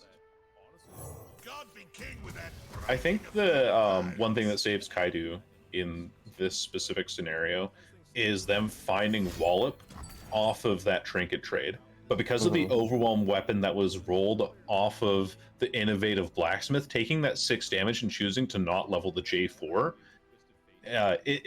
puts us in an exact lethal position. And this is exactly what I was talking about leading into these opening rounds in this first game, is that this deck just puts on a ton of pressure, levels the Jarvan really quickly, and if you try to go for trades like that or trade down your HP, it will catch you lacking. And that is exactly what has happened here. Kaedoo, unfortunately, I want to say that the line was BB coin warning. No, you can't warning shot because that pops it. BB coin prank warning shot, I think would have killed the unit. I don't know if we had enough mana for that. I'm gonna have to go look back at that. Is that wow? The problem with prank is it's a focus speed spell, right? Because if you do a focus speed spell and you give an action while they still have lethal with Cataclysm with the Otterpuss on board, you still need to block at least something. I think that not choosing to block the Weaponsmith Apprentice on that round. I mean, I feel like either or, because we still had a 1/3 unit. That's 3 HP that we're saving. Like, sure, it might not seem like a lot at the time, but like when you're that low at HP against a deck that for sure rallies and has an Overwhelm unit on board, I have to be really mindful of the amount of HP that we're taking. Because as always, at the end of the day, HP is a resource, but once it's gone, it's gone. Like, you dead. Yeah. Like, let's be careful now. It's like saying water is a resource, because California would like to disagree with you in the summer months. that becomes a commodity that you have to monitor. at some point, and it becomes a little bit of a problem if you're acting a little bit too greedily here. Kaedoo's next list will be the broad main Vandal list. Infinipatrons on the Orange Jacks. This is not a good matchup on paper for patrons, but we'll see how they manage it. Yeah, I was gonna say, I was just gonna comment on that because you have the broad. I know broad main tends to just completely decimate the mid-range lineups, especially ones that are like kind of maybe dumping everything on one unit or just a couple of units. It's like, hey, you have this big unit. I have a broad main, or AKA the 2-mana version, Disintegrate. They do. The 2-mana Disintegrate, like, that is just wild. Disintegrate being a 2-mana card has been so beneficial for a variety of, for a variety of decks. I had a hiccup there. It caught my chest mid-sentence. But Disintegrate has worked into so many different strategies. Oh, so many, yeah. Aside from aggro, of course, like you're not going to be running Noxus aggro with a Disintegrate, but anything else that likes to run removal, that likes to play a little bit heavier on the control, it's just a darn good card. And Noxus has a surprising amount of control options for it right now. Entrancing Lure here played onto the combat cook to make sure that they're pulling the unit that they want to. And while it only deals 1 damage to face, it cashed in. Yeah, I was expecting that. You definitely cashed in right there. Ooh, now, boy. back to what you said earlier, right? That's a 6/7 pot o pain. We still got the stats. Like these apprentice and the Hearthblood Bender really buffed that card up. That's why we kept the apprentices together before these later rounds came down. Now going to be going for negative trades to save HP. You know, good idea. You're trading 1-mana units that have exhausted their use to prevent damage going to face. Just a good rule of thumb, really, to go for. Now the thing about broad main lists, and the reason why they beat Orange Jacks, is the counter to the stats still being available in hand. Sure, you have those stats available in hand, but you need to play a unit for that to work. And the unit now needs to stay on board. And considering that we have Disintegrate the unit in the form of Broadmain, which will kill this Ornn with the help of a Drop the Bomb into a Ravenous Flock, or even Arachnoid Sentry, never mind. This kills regardless, right? Because of Ravenous? Regardless, yeah, because of how Broadmain's text reads that way. So, in a lot of other control matchups that do not include Lord Broadmain, Orange Jacks does really well. But what we're seeing right now is the exact result of what this matchup is supposed to look like. Because now Kaedoo has the board width with which to swing. You're swinging for, I should have done the math ahead of time, 15 damage on this attack, plus the lethal in the form of double Pokestick in hand now. Wow. You can't keep your stats on board if the units are dead. Yeah, you can't. And there really, there really isn't any interaction you can run aside from Fish Fight, but again, that's slow, right? You now have to hope that when you're trying to take this Broadmain off the field, that they don't have an answer for it. Fish Fight and I think Entrancing Lure are your only options. Entrancing Lure, yeah. Parts Made Whole does prevent that Pokestick lethal, but going down to 5 HP is still, it's not bad, considering that you do have Ruthless Raider, or in this case Weaponsmith Apprentice, into Hearthblood Mender to guarantee yourself a little more healing. So you're keeping yourself off of lethal that way. Wastewalker is an interesting card, but Swain is found as well. Now I wonder, like, I feel like this is the part where you do need to shoot the 3-1 with Overwhelm, because right, the ToF is so strong against pings. Right, we have Pokestick, but if we don't have anything, if we don't draw into anything that is going to end up resulting in a fast speed deal 2, that unit is going to kill us. And Kaedoo already sees that. Going to go ahead and pop it. Yep, we have to. That's death on the swing. Not necessarily death on the swing, but it's going to be a lot of damage. especially knowing that our opponent runs the Trundle, not I was about to say Trundlemere. The freaking the Trundlemere Battle Fury, 8 +8/+4. Ooh, Disintegrate off the top. Disintegrate, Pokey Stick, finding your own weapon master just to add insult to injury. I mean, there's infinipatrons is given one turn to win the game, and it's not going to be, well, hold on. ToF is a troublesome keyword. But we don't have the Ornn level up yet because we weren't able to strike with something for more than 8, I believe 8 power. That's right. And no overwhelm weapon either on Ornn. Even though this pot of pain is massive, you can chump block that indefinitely right now. Scorched Earth. Well, oh boy. You want to drag the Nora? You drag the Nora. No, you drag the Broadmane because you don't want that unit. Okay. No, that's understandable. There goes Incinerate. Man. Yeah, really just going to show just how tough this matchup is for infinipatrons. It really makes me wonder as well. I want to see the deck list to double check here to see what was banned out from. Oh, that's kind of funny. Ornn gets the level up off of the strike. Let's see. What was banned? Kaedoo, Rise. Samira Seraphine. Rise was banned from Kaedoo. That makes sense. And then Samira Seraphine was banned by Infini. I feel like that. I don't know. Like I feel like that's definitely valid. Like on Kaedoo's side, you're like, I got Broadmane. I can handle this. And then with Rise, thing is, we've seen Rise tough it out. We've seen it tough it out through aggro. I don't know if you want to call it Noxus Thrash aggro. I feel like it's kind of like a pseudo aggro mid-rangey type beat. But I mean, I've played mid-range against Rise and I've lost before. I'm like, damn, they just have ways to stop what I be killing them. So I can understand it's a win condition you can't really control. Whereas Broadmane is like, okay, I can kill Broadmane, or if they don't draw into it, I'm safe-ish. Sounds like the name of Legends of Runeterra content creator EP. Pseudo aggro mid-rangey type beat. Please. Like lo-fi beats to throw atrocity to. Hold on, I'm writing this down. First off, that's exactly what we gonna make. Oh heck yeah! All right, it's keeping the Jack, keeping BB. I like this. Don't have any spells, but we're good to go. Just starting off the game. Got some draw. Always love to see some draw. Sword, staff, fish, nothing speaking to me. I haven't seen enough of this Jack Twisted Fate list to know how it does against Weapon Masters.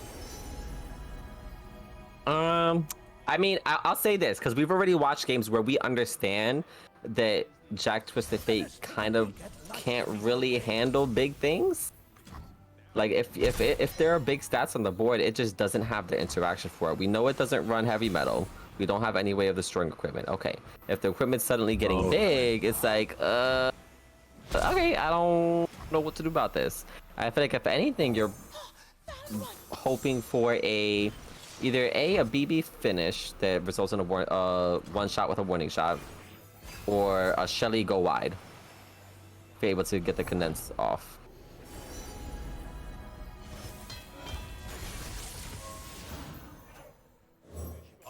Yeah, I'm thinking back to that match that Kaedoo had against GnomuVerde. GnomuVerde also was running Jaxorn, and they lost that match just because of the stats they were able to consistently handle, or not handle for that matter. The Bone Club with the overwhelm on Jax, then swinging in for a bunch of damage, was just too much for Kaedoo to handle at the end of it. And infinipatrons has the exact answer that they need to this risky venture, and anything else that might be following up afterwards, but no more mana for Kaedoo to spend means that this Jax is safe for now. Also, Jettison hit off of coral creatures. Not the Jettison. That's my kind of luck, all right? Like, I keep forgetting that's the thing in the freaking this region that you can get off coral creatures. I know that's like the meme anytime you're running Fist Samira in standard. It's like, yeah, just I always get freaking Jettison. I'm not playing deep. WTF. Get this out the pool. You know what? You know how you buff deep and coral creatures at the same time? How so? You make jettison 0 mana. Wow. Wow. Yeah, all right. You know what? Let's just make it 0 mana. Let's go ahead and give Deep a buff. They're good. We love our sea monsters. It's a fan favorite. They'll be stoked to see the jettison is 0 mana. Oh, absolutely. The amount of anxiety I'm gonna have now. If that was ever to become a real thing, I'm over here playing against Deep. They have no mana. Oh my gosh. Are they going deep? Do they have the toss? Yeah, you can't like 1 mana bait your opponent into a jettison anymore. It's just that I can do this at any time, and you have no idea when. That's a terrifying statement. Yes, it most definitely is. We came across Condense, so we are possibly gonna get off the BB combo. Our opponent doesn't have like Infinity Patrons doesn't have Overwhelm. We do have Fearsome though, so Jack is gonna have to block into that. No Overwhelm just yet. We 1 damage short on Jax off the level up.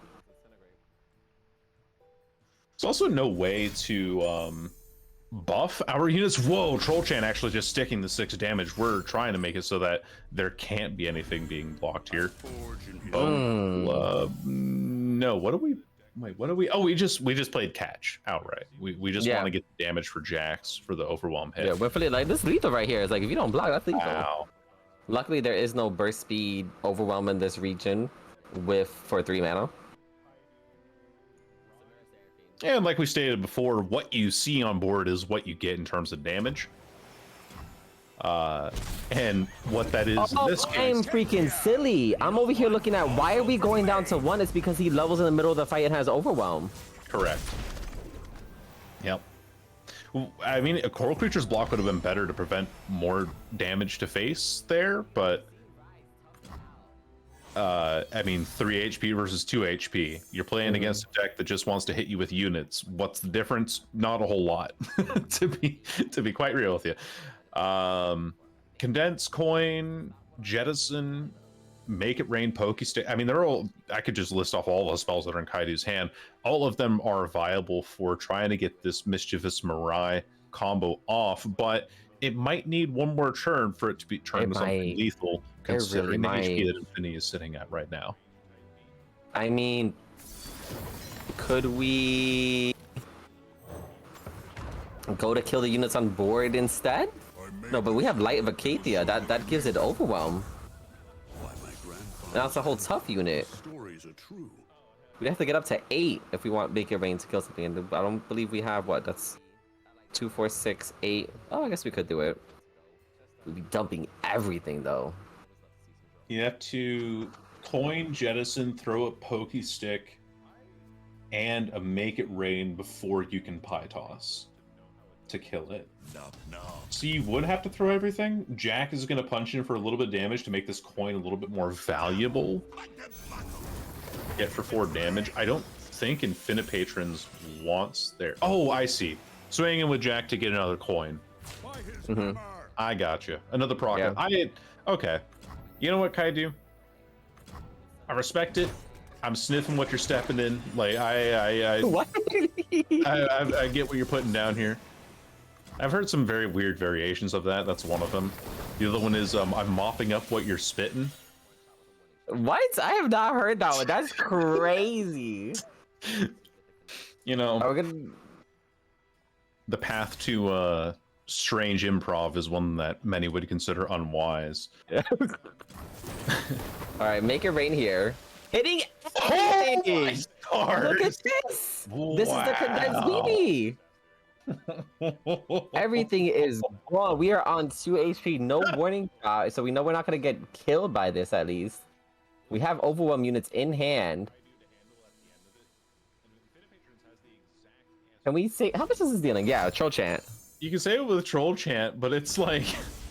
Do we take the risk and do second Make It Rain? You just drop Jettison and it's enough, right? Oh, true. Yeah, you don't even need to worry about Make It Rain. Or Kaedoo is also confident enough in the fact that this, well, and Ornn isn't leveled, so he's not creating the ram. You can just walk, right? Oh no, you can't because it's over. He has overwhelm the light of Acacia. I keep forgetting Light of Acacia has overwhelm. All right, one of my greatest failings. Oh, we're popping the Pythos now. High Toss and Jettison has to be the combo.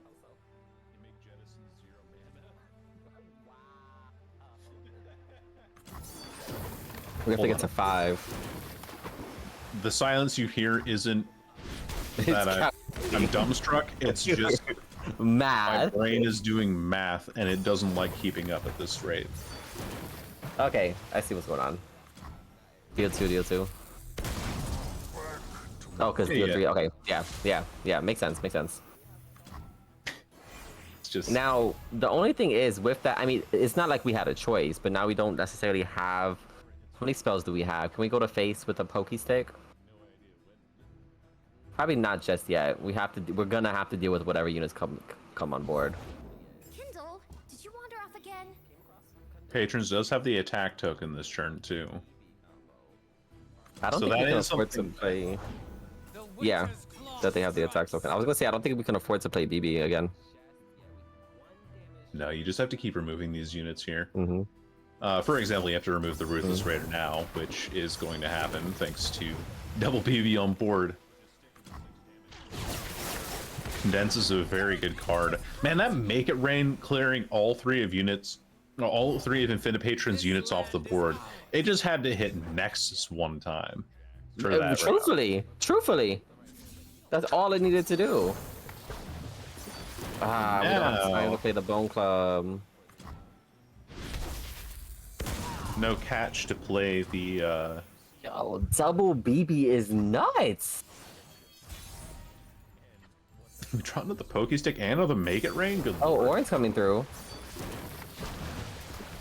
This is probably death though, is it not? Just dump all the spells. Kegs will finish it off. Yeah, Is this 8 it? HP. Let's see. So if you play 3 spells, that's +6 to the stack here. Actually, this is just 14 damage off of Pokey Stick alone.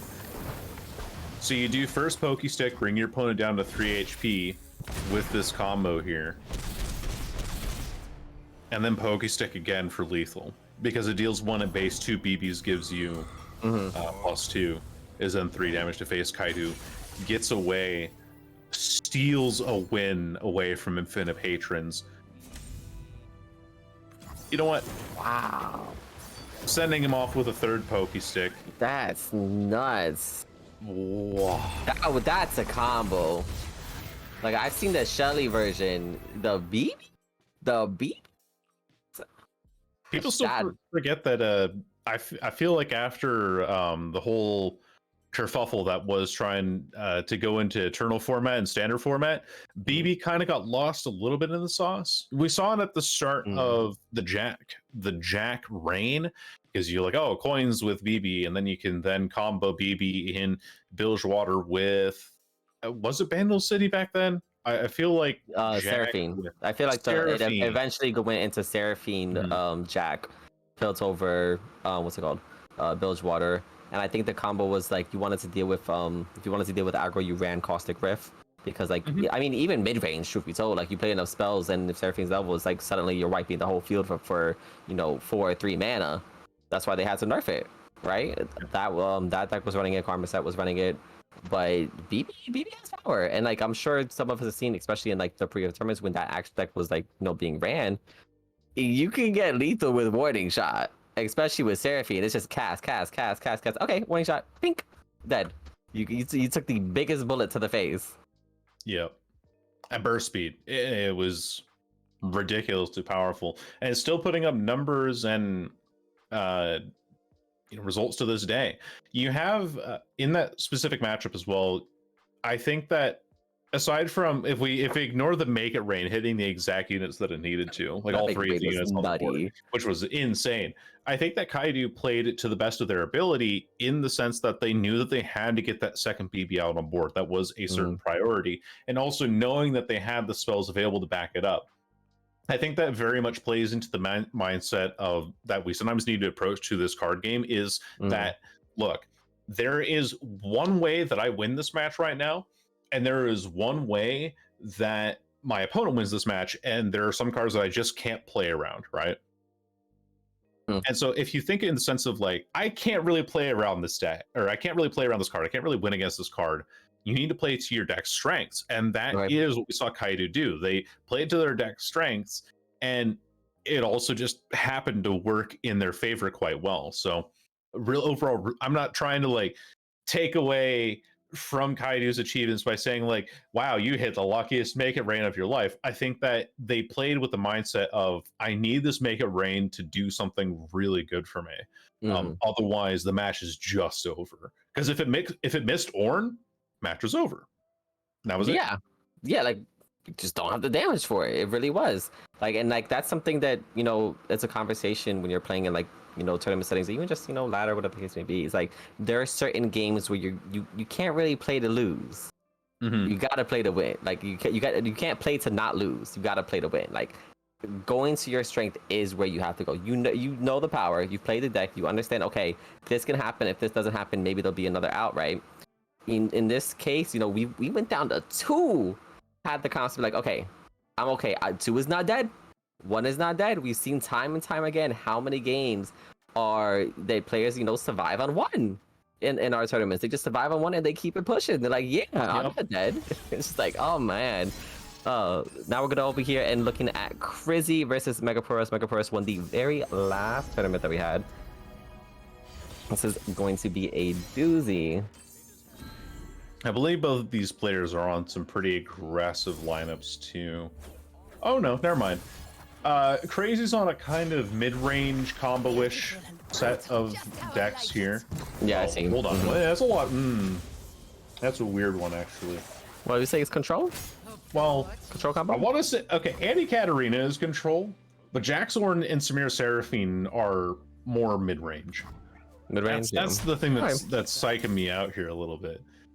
Whereas you look at Megaporos's list, and they're very straightforwardly anti-Jin, at least with Noxus, Draven, Jinx. This is aggro burn to the max. And so this is more of a matter of, does Kreizzy get the combos off, or does Megaporos win before the, you know, the crazy combos from Kreizzy can come through? I have crazy combos from Kreizzy. It's the fact that their name is Kreizzy makes it a little bit. We just discarded a Jinx, I believe. Hey, but putting on one that is the HP, Jinx. We had 2 Jinxes? I think we had 2 Jinx at hand. That was... Wow, imagine if Jinx wasn't nerfed, this would have been death right here. Yeah, it would have been. Nerf. 1 HP against discard aggro Draven Jinx. Wait, there is so many things that can happen. First off, aside from the rocket, is it possible to... Kreizzy, do the honorable thing. Rip that fracture. Do it. Give into the internal thoughts. Not the fracture. Oh wait, that hits our Nexus. Oh, it's a useless card. Yeah, it's a useless card. Oh no. Hoping that Megaporos doesn't draw burn off the top is kind of like hoping it doesn't rain in the fall. It's possible on 1 or 2 days, but drawing 2 cards to then Sump Dredger being another option the rocket. Into the rocket. It's most I just likely ripped the game fracture. 2. Okay, can we Nopify? Nopify. We need Nopify. We need Nopify or Guiding Touch. I saw that pink. I saw Ione. I was like, It's a swing in a whiff. Bit too fast for Kreizzy. Megaporos does take the win away here. not before we rally though. That Oh, it's a mystic shot. true. Oh my gosh. That hurts. Well, yeah, it doesn't That's matter. painful to see. That was the top like mystic shot. Yeah. Get your dancing. Yeah. I mean, you just commit the fracture, you know? You know you've already lost. You might as well. Listen. You never. In this case, we know because there's a rocket we're staring at. But before the rocket came, we didn't know. There's a chance. There's always a chance. You know how many games I played against ADC they didn't draw their decimate? I'm just sitting there biting my nails on 4 HP. Yeah. I mean, before rotation and everything, you're just like, oh man, don't be a top deck decimate. Kreizzy Did goes they ahead just and throw the shoots- Mystic Shot at their own face? Yes. Yes. You know he what, did. Chad move, going out on your own terms. I would have done the fracture because with the Mystic Shot into the rocket, you already know you're dead. I just think it would have been funnier. Do it for the memes. Do it for the The content. memes, but like Come here, here's a fracture. I'm sure you haven't seen this card. The one card that is in failure that can destroy equipment, you just have to pay the price, aka hurting yourself. Which I feel like I should do that. But I mean, they have to give it something, I guess. I think like with the way that Freljord had a lot of its healing cards rotated out of standard format, Fracture just is no longer a good card because you're dealing damage to yourself with Freljord, and then you have no way to reliably keep your Nexus health up after the fact, especially if you're running into something that can either go toe to toe with you in mid range or burn you out before you're able to really get the responses anyway. So. Fracture, kind of a card that's been left by the wayside at this point in time, unfortunately. And yeah. Now that was game 2. Not sure if we're gonna be heading into a game 3 just yet, but wow, these matches! This open this Sunday when that's actually being live stream, we get to see exactly what lineups are making to the end. I definitely feel like we're gonna see a Jackson win list. Looking at the bracket, Mega Cross won. Timelines. Like, I don't think Timelines is gonna make it though. No.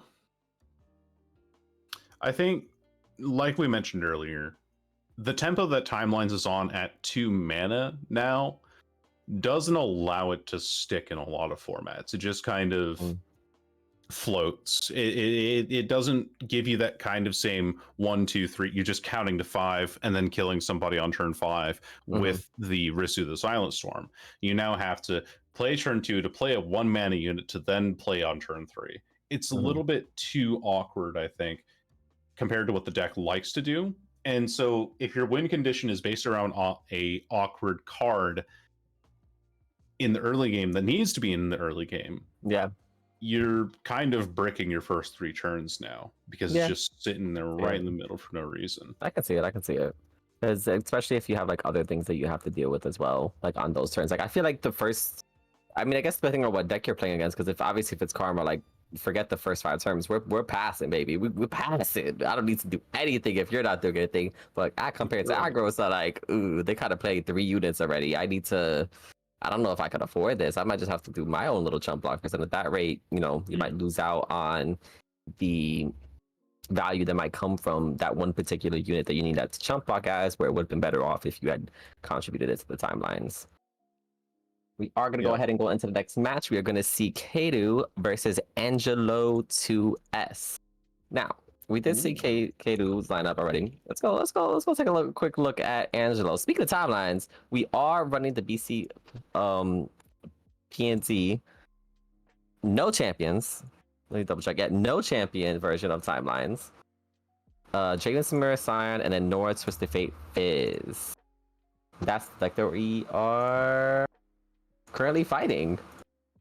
Deck number 3 is a interesting combination of champions. You're only running 1 Twisted Fate apparently, but it is once again another mischievous Mirai deck that also likes to combo with Fleet Admiral Shelley. So the number of alternate win conditions that you're being offered here in this list, they're pretty high up there. They're going to demand answers like this, like Angelo's throwing in the form of this Mystic Shot into Pokey Stick. So Shelley's not allowed to stick on board for now. That's not going to be the case for much longer. Still feeling the effects, the stats coming through, not actually wanting to trade the pocket picker, taking the 2 damage, going down to 13 HP on turn number 5.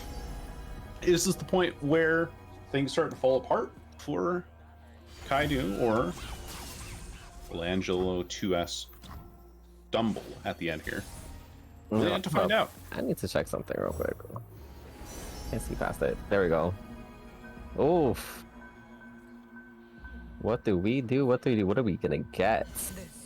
Probably Abyssal Eye? Okay. Oh wow, Minstoka Look at henchman. this.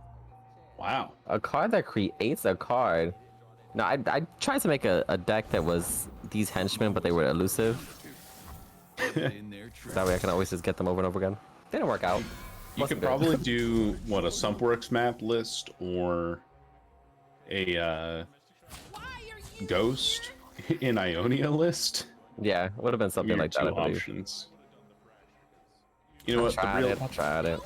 The real Chads remember Fae Scout. What the heck is a face scout?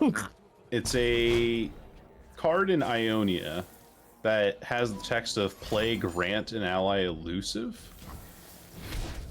Oh, face scout. Okay, Yeah. I recall now. Just mincing my words a little bit there. Just trying to think of ways you can give Minnestoka Henchman elusive. Because if Minnestoka Henchman hits board, you get that unit in hand. But most importantly for Angelo, that's another 5-mana unit that you could transform into with the Minnestoka Henchman playing from hand.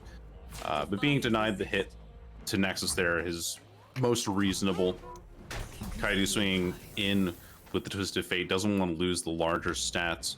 Angelo doesn't want to lose the larger stats at this point in time. But we do see a pretty funny combo in Kaedoo's hand. We do have the Pokey Stick to face into the Riptide Rex next turn. Oh, that's gonna be Angelo's nasty. not going to expect it. Well, now, let's see. I'm thinking. Because we don't really have a lot going for us. I feel like if we're on Angelo's side, like sure we popped off timelines, but at this rate, like as we move forward throughout the game, we know like there's some big finishers that have come towards the end. And I don't know how we're gonna deal with the Rex. Right, and I do find that was the problem I ran into trying to play this Bandle City Piltover Zon list. Don't get me wrong, it's still a strong list overall because of the way that you're able to swarm the board. But what happens when you have something like Kaedoo's list that has abilities to stun, to then get barrels to remove your units, or even in the worst case scenarios, like with the Shelly that we saw earlier, also Edvin getting ToF is crazy. Wow. But in the case of those units, once those things are removed and you're no longer allowed to point burn at your opponent's face, what happens now? I guess you just keep jamming. The nice thing about the Minnestoka Henchman, I'm becoming Southern, y'all. The nice thing about the Minnestoka Henchman, you did Western stream and now it's sticking. hitting the face here is that you can create another one in hand. And there's no way to get Fearsome Blocker here, so you are probably just taking at least 7 damage to face, unless you want to commit a bunch of removal. Anyway, I am so blown away. You're lucky I don't have my Florida accent anymore. I used to have one.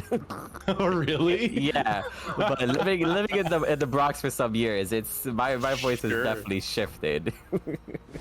Gonna go ahead and dump everything onto the 7-3. We definitely don't want those units to keep on coming because they can transform into other units that are super scary.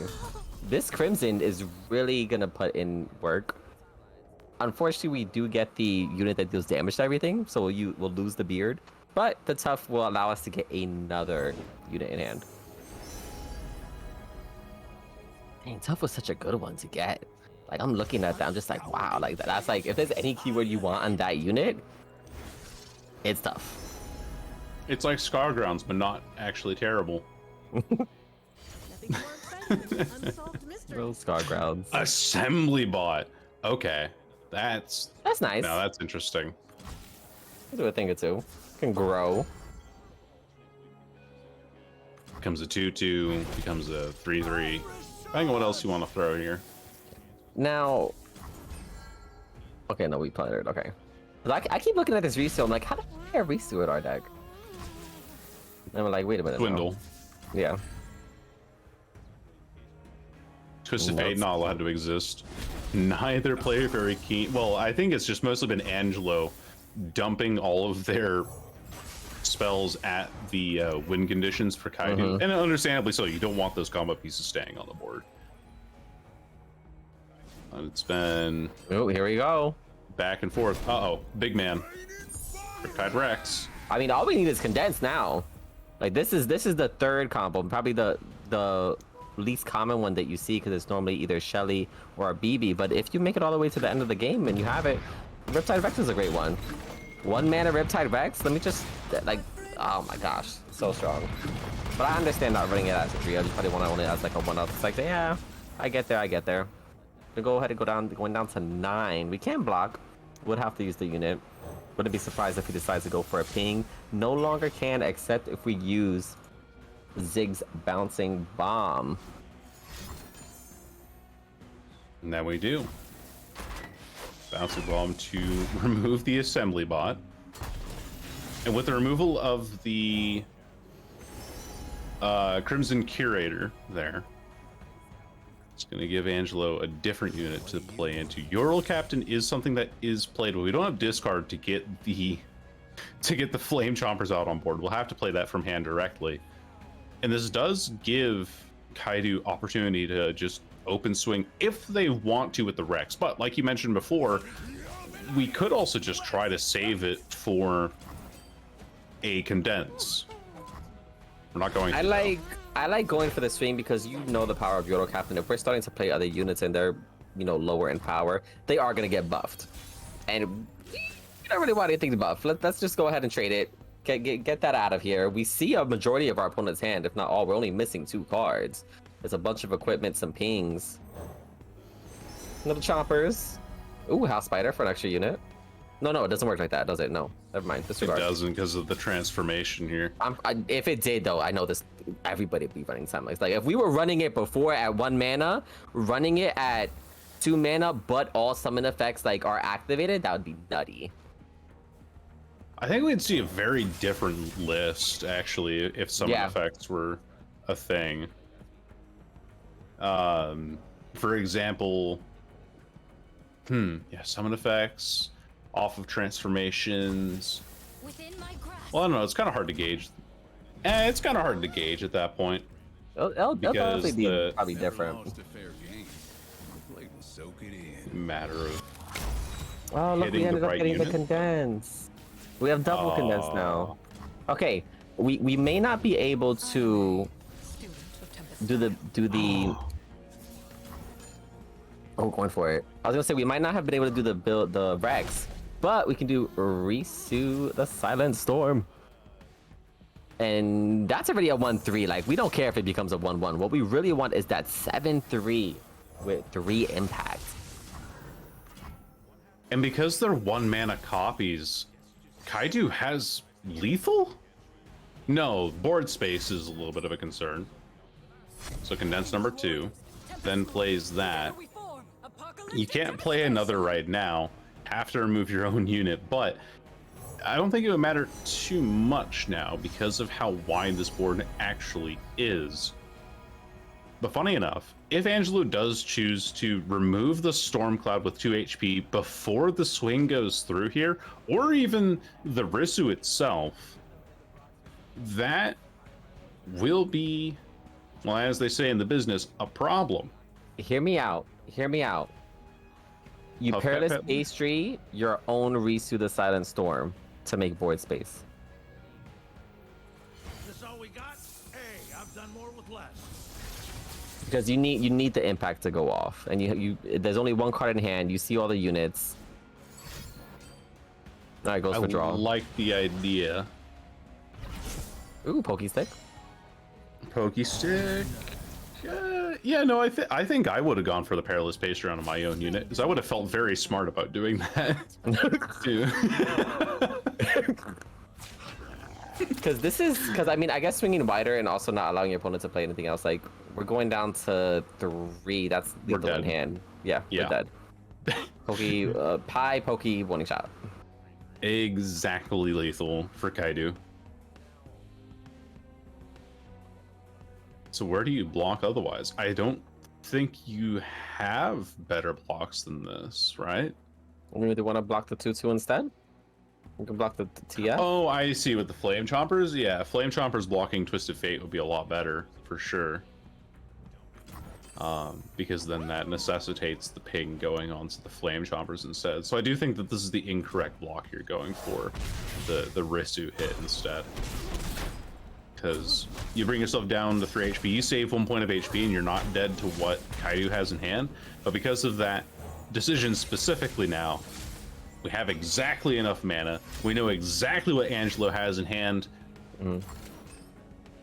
Now, I understand not doing it because you just saw that Angelo put the tough equipment onto the unit. Angelo wanted to go ahead and start trading into other units on the board, try to take control of it. But of course, that came with a cost. Yep. And there it is.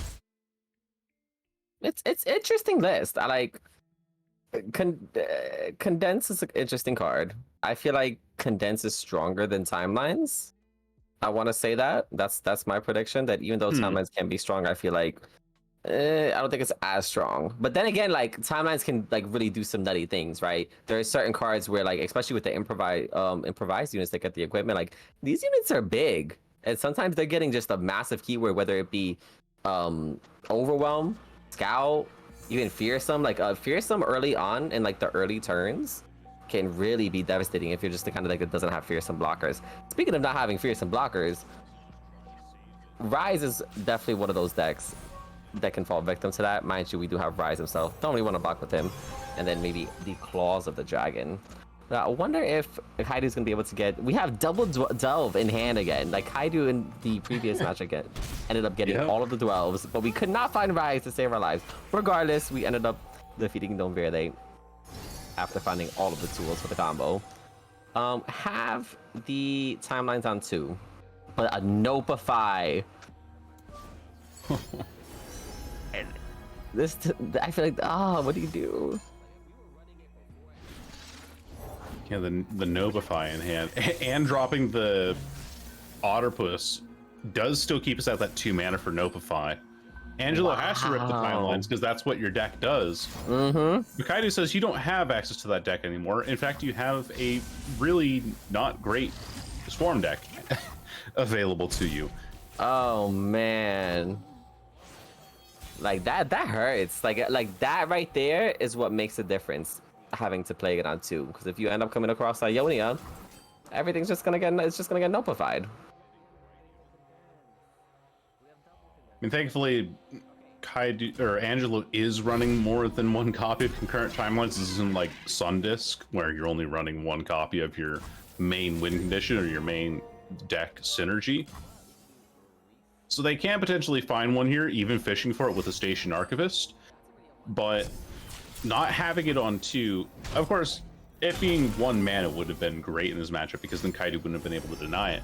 But then also not having it on 2 means that the rest of these units that we have in hand now are no longer reaping the same benefits. Sure, you can drop Station Archivist to look for it now, but then that Station Archivist that's looking for the concurrent timelines. That hurts. A whiff. Oh my gosh. That means that the next what? I believe that means the next 5. Does it shuffle? It shuffles. Okay, it shuffles. So the next 5 cards prior shuffle were all units. Oh man. Angelo's trying out different sizes of shovels and digging as fast as they can through their deck to keep finding this concurrent timelines, because 2 shards on Kaedoo's side is already putting some immense pressure on Angelo. Once we find timelines, things go a little bit better for Angelo. The time trick being found by Kaedoo gives a myriad of options. You have a pretty high chance of finding a Delve into the past. You have a high chance of finding a Rise, considering what you've drawn through already and what you've played. So from where I'm sitting right now, Kaedoo is so much further ahead. And because of the regions that Angelo is running, there is no Aftershock, there is no Piltover and Hellstones in this list. There's no way for Angelo to remove these shards. They'll have to win before that becomes relevant. And now that Kaedoo has been given the space to operate in, because Timelines was denied on 2, it's very, very important nerf to the deck. It means that they have the options of the Unworthy Soul, the Steel Tempest, and the Rune Prison to keep this board at bay and keep their health total high. Getting the third 12. Okay, we definitely need to get some draw going because I feel both players are looking for everything. I mean, at least with Angelo, we do have access to the discard unit. I can't remember his name. The crazy scientist dude who wants to deal 3 and draw 3. Augmented Experimenter. There you can go. also just call him Clay. No, I'm Clay. kidding. I don't know his actual name. I was I'm just just about to believe you. Why are you spreading this information? He's ready to go every single tournament moving forward, calling this man Clay. You know what? Where's the flavor That's what I text? love Now you doing. have me looking. I don't know what his name is. I haven't looked at the flavor text ever for this guy. It was just the first name that came to mind. No, his flavor text is just his dream costume is hands, yet he persisted. Nothing would stand in his way. Yeah, I think this is. You know that unit in Piltover that when you play a 6-cost spell, it gets quick attack and like +4. I think that's him. Yeah, I know think that's I can him. see the card art in my Another mind. whiff. Unstable Voltation. How? What? Oh, I mean, you're that's just painful. That is just painful. That's mean- painful, insulting, one might say. Like, and even worse, Kaedoo finds a deny. So not only has Angelo whiffed on 2 different station archivists looking for concurrent timelines, not only was the first one notified, not only are they going to keep getting stunned and recalled and these equipments destroyed by Unworthy Soul. Now, this is a pretty wide board, admittedly. No, this is a lot of damage. We do have to. I mean, we have answers like you said. We have the stun and the recall, so we're pretty much good to go. And deep meditation if we really need to like dig any deeper.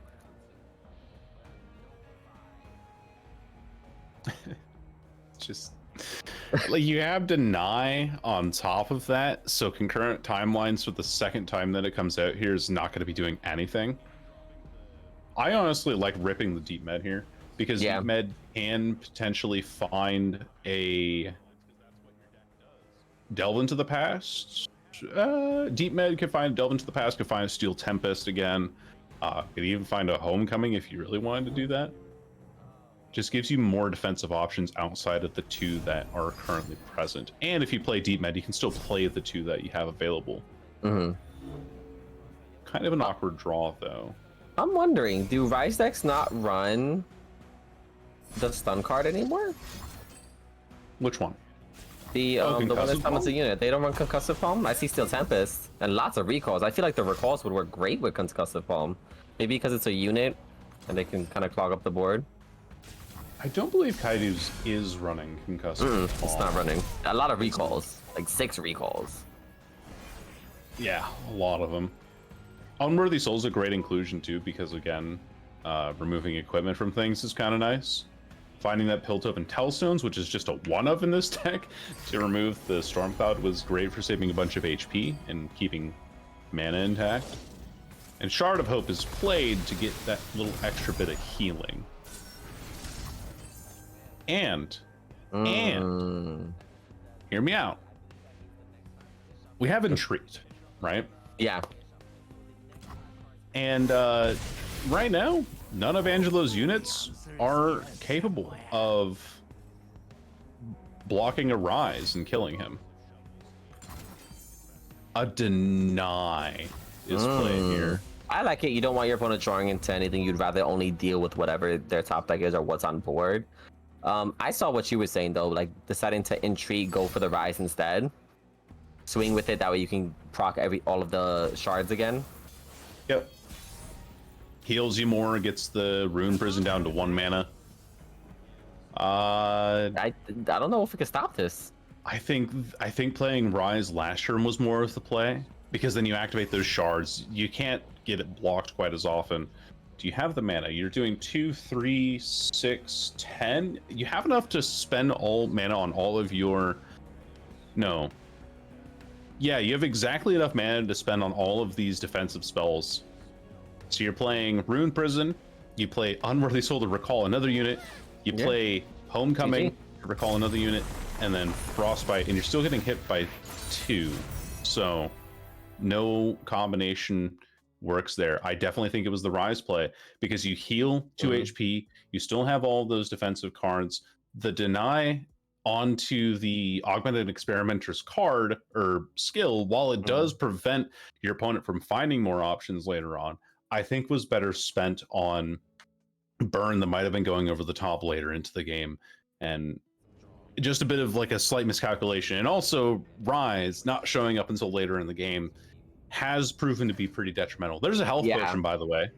Oh wow, I haven't seen a health potion in so long. Double delve. Do you keep double delve? Like as a Rise player, do you always keep delve? Oh yeah. Like as many as you can? Absolutely, yeah. Because delve is they're a rare card before you start putting Rise on board. True. And for that reason, you would rather keep them both in hand to Nigh is found again. But you'd rather keep them both in hand so that you can start cycling faster and start getting towards that win condition even faster. Angelo is on... I believe... Ooh, the Draven Samira Scion. This is a dangerous deck. This really is. Let's see what's the ratios. Oh, 2/2/2 across the board. Okay, I'm personally a fan of the 2/2/2s. I know some people have said that it might be best to go a 2 Samira, 3 Draven, 2 1 Scion.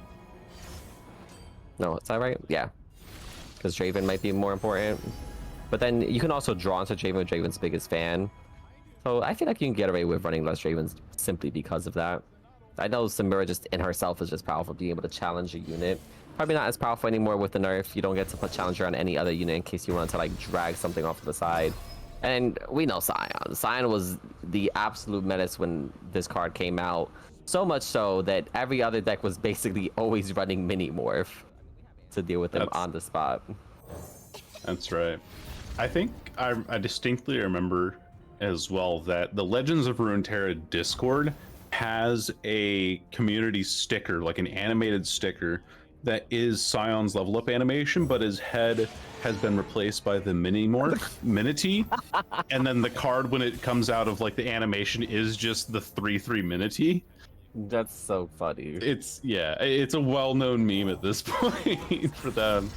Oh, look at this swing.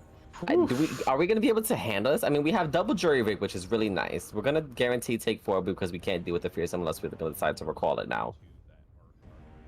Considering the shards that Kaedoo was given or decided to take, I'm not entirely certain which sign happened here. They are really running themselves out of options. They'll be able to prevent quite a bit of damage with these 2 units on board, but that is preventative in pirouette. It's disgusting. Oh man, we're about to take so much damage, and like I feel like this is something to note, right?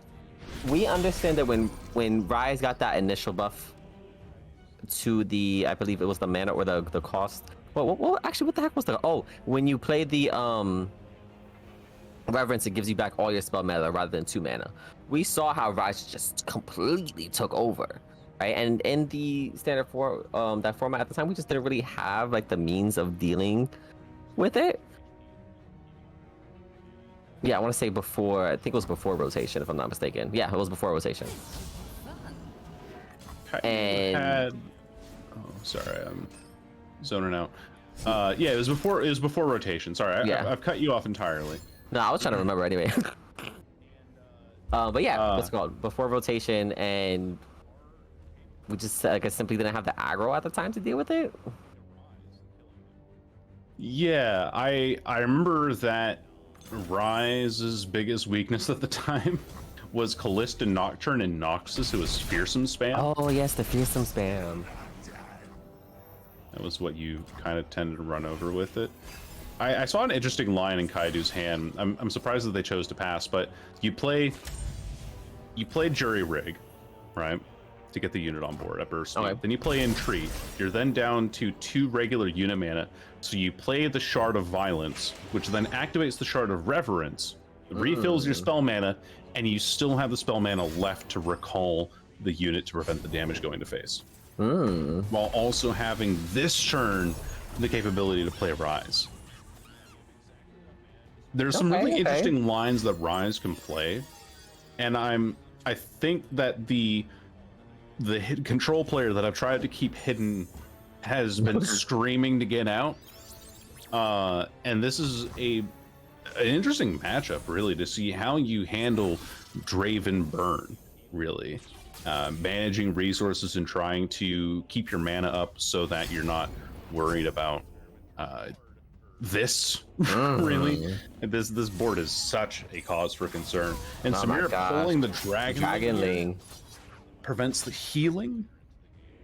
So you're in a lot of trouble now. Spooky. We don't even have any interaction in hand. We just kind of gotta just hit the okay. Going down? Oh my gosh. Samira. Oh boy. Now's your chance. Oh man. And we already know against this kind of deck, being on 3 is not it. You are dead. Absolutely dead. We need to get a heal. So at least not die to the burn over top. Because blowback deals, I believe, for every card you discard +1 with a maximum, I think, of dealing 3. Always die. Just think of it as shock blast, but at fast speed. True. Okay. That makes more sense, yeah. For 4 mana. They really give I don't know. Shock Blast at fast speed? Why would they do this? I don't know. I'm not the developers. I didn't name that guy Clay, but here we are. Listen. Okay, a heal, Shard of Hope. Shard of Hope has to be played here. I don't think you really have the opportunity to play it slow at all. Look at how much burn we have in hand, though. We have 9 damage in burn. We're just dead. I mean, no, excuse me, 10, because we gotta count Samira's gun. Yeah. Diego knew the risk. That there you go. Kaedoo really in this specific matchup showing off the weakness of the Rise deck, which is, hey, if I double stack burn right now, what do? You play Deny, which prevents 3 damage at least. I mean, we What have do you another one. Okay. Like, oh, we would just need to get the next 12. So And we have the mana for it, too. Definitely go Shard of Betrayal here. I don't think. Okay, never mind. I'm forget what I was saying. Invoke in the middle of the board. There we go. Thank you. Lifesteal? Don't think it's enough. I don't think you played Lifesteal though. You need to keep a mana for Deny. A Rise attack is nice, but you're just out of lethal range now. Angelo has been cheated. Because healing is cheating, as they say. Or someone says that. I don't know who. Listen, healing? In Runeterra? That's crazy. In my... You Legends dare of keep your Runeterra? Nexus alive? Ooh, gonna shoot the unit? Oh yeah, no, I forgot. It does both. Goes 3. 3, 6, 9 points of burn. Deny taking out 3 of it. So we're down to only 6 points of burn, which means by burn alone we don't have lethal. And Rise attacking here guarantees that Kaedoo stays out of range of any other points of burn. Actually, we just have 7 points of burn in hand right now. Between the flare, the blowback, and the get excited. But the problem with that specific combination of cards is that the blowback and the get excited need discard targets to be able to deal their damage. Another Rise is found too, so this one goes down somehow.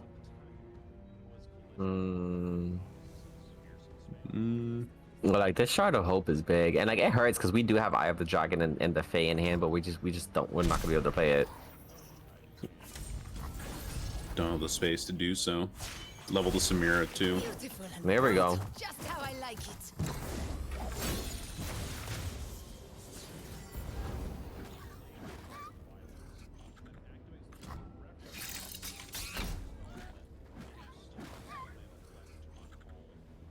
Man, can we? Okay. So we're looking at 6 units, right? We don't know our opponent has burn, but we know they got burned because they tend to always have burn.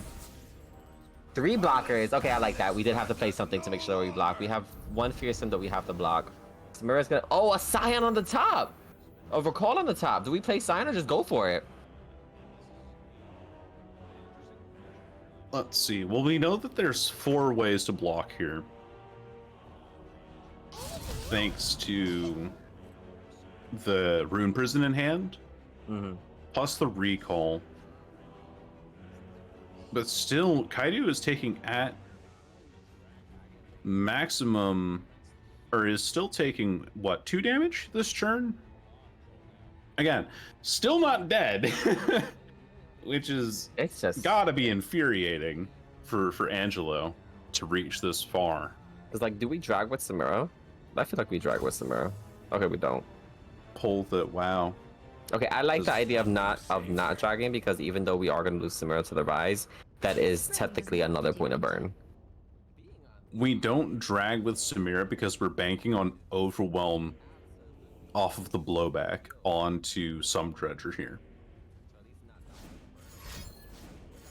That's what the play is. Okay, because when you discard Scion, it gives Overwhelm. Yep. Which one does it give it to, though? Scion gives it to the 4/3 strongest unit. Okay, the 4/3. So if they use blowback to remove the claws of the dragon sitting in front of the Summit Dredger here, that means that Summit Dredger will hit for 4 damage of Overwhelm plus 3 is 7 damage on its own. That's a really cheaty play. Which means that Kaedoo will have to find another spell to deal with this board. They're currently hovering a Unworthy Soul off of something, probably off the Samira, to try and prevent there being a rally this turn if at all possible. No, never mind. Unworthy Soul goes on to the Fallen Rider. Only and now here will be the blowback play that I was considering. And you don't have the spells to handle it. The burn. A little bit too hot for Kaedoo to handle. That's nasty. No, this is a good deck. I might have to try out some Samira Draven Zion. I like you how know what's ironic too is that if we used Rise to block the Summit Dredger, this lethal would have been prevented.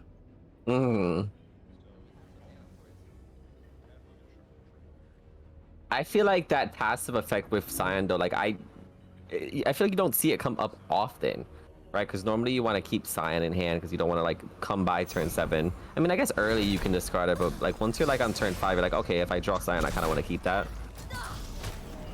Yeah. I know I probably would have forgot about that personally. I would have been like, oh yeah, if you discard this freaking undead demon, it's gonna give something freaking Overwhelm. But okay, shoot, got the victory for Rise. It's really good understanding from Angelo of how Scion works and playing around the blowback, not pre-committing the flare, knowing that they wanted to have a second discard target to remove the unit to do the extra bit of burn. It's just every little detail that they had there felt very intentional. And I'm honestly impressed with how they managed to pull it off against the Rise, despite the Rise stalling out and trying to heal as much as possible. They eventually just became too wide of a board for them to handle and took the win away. Oh, we got raided by Riot Ice. What's up?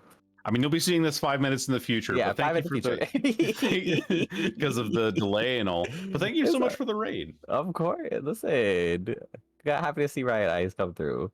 Now, let's see where we are in the bracket. Where are we right now? Because I know we've been running through the matches. Currently 10:20 p.m. Eastern time. If you keep track of that, I believe we are in. Kaedoo and Angelo just finished, so that's gonna go off to the finals. I think it's Megaperos and Pedro HDR. I believe they may have just started their match. Wow. Megaperos just absolutely clobbering the back-to-back, the 2-time. Well, okay, because Angelo 2S and Kaedoo just resolved. Okay. So, wait, is that right? Yeah, because we didn't see. Yeah. So they're resolving. Okay. Let And then that handle. Megaparos and Pedro HDR. What else are we waiting for? I think we're just waiting for Mm. that. It's going to be Angelo against either Megaparos or Pedro for finals. Okay, okay. And Sounds that'll good be to the end know. of it. All right, shoot. Let's go ahead and take a look at Pedro's decks. We have Philios Victor, okay. Samira Seraphine, okay. And then Fizz Jack Nora. I'm really liking the, because this again is the BB. Oh, this has Workly Bicklefish, Shelly. This is definitely a condensed deck. I think I personally like the Nora and the Fizz, because if you get either, you can let Nora pop off, she's going to bring out so many portals. And that's just a bunch of random use you have to deal with at that point. And then Fizz, we already know the power of Fizz, having been featured with Samira in standard format. You get Fizz on board and you have spells to proc his passive, you can really deal with that outside of, you know, maybe some in-combat stuff that doesn't rely on spells. You know, he's just going to simply cancel it and be like, nope, no spell for you. No spell for you. There we go. Now the bracket's been updated. Now we get the finalists together. Now we get Megaparos against Pedro. It's aggro on aggro violence. And right now, Megaparos is the one dealing the pain. Ooh, is this the Elise? This is the mono Elise, fearsome, Noxus, spam, whatever you want to call it. Either way, it is just trying to rush you down with these fearsome units. And even though Pedro was able to commit the Blade's Edge there to save themselves 2 points of damage, the pressure is still on with that arachnoid horror on board. Stalking now. three Forever, 3 Pirouette, 3 Decimate, Stalking Shadows. Oh my gosh. Only 1 a Doom Beast, 2 Imperial Demolitionist. Okay, okay. Yeah, play like this is the classic burn. I know I've seen different variations of it. Like there are some that like are only running release. I know back when some people were experimenting with Elise and Gwen as an option. Oh, that's interesting. I really like the pirouette though. Like being able to deal 1 to anything or just simply stun something on your attack token is just so massive.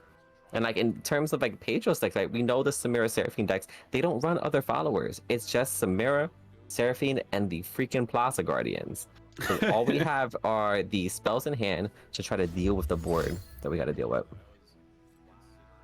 Samira and the Plaza Guardians, adding that to the album. Yes. Yeah, that's yes. Write that down. Write that down. Write that down. That's a great idea. Initially, I was looking at Elise, this Elise list that Megaparos is running. I'm surprised to not see more copies of Doom Beast. They're only running 1 right now, but if we consider what the deck likes to do, it actually makes a lot of sense. Every other unit, aside from every unit, is either a fearsome unit or something that can get damage over the top.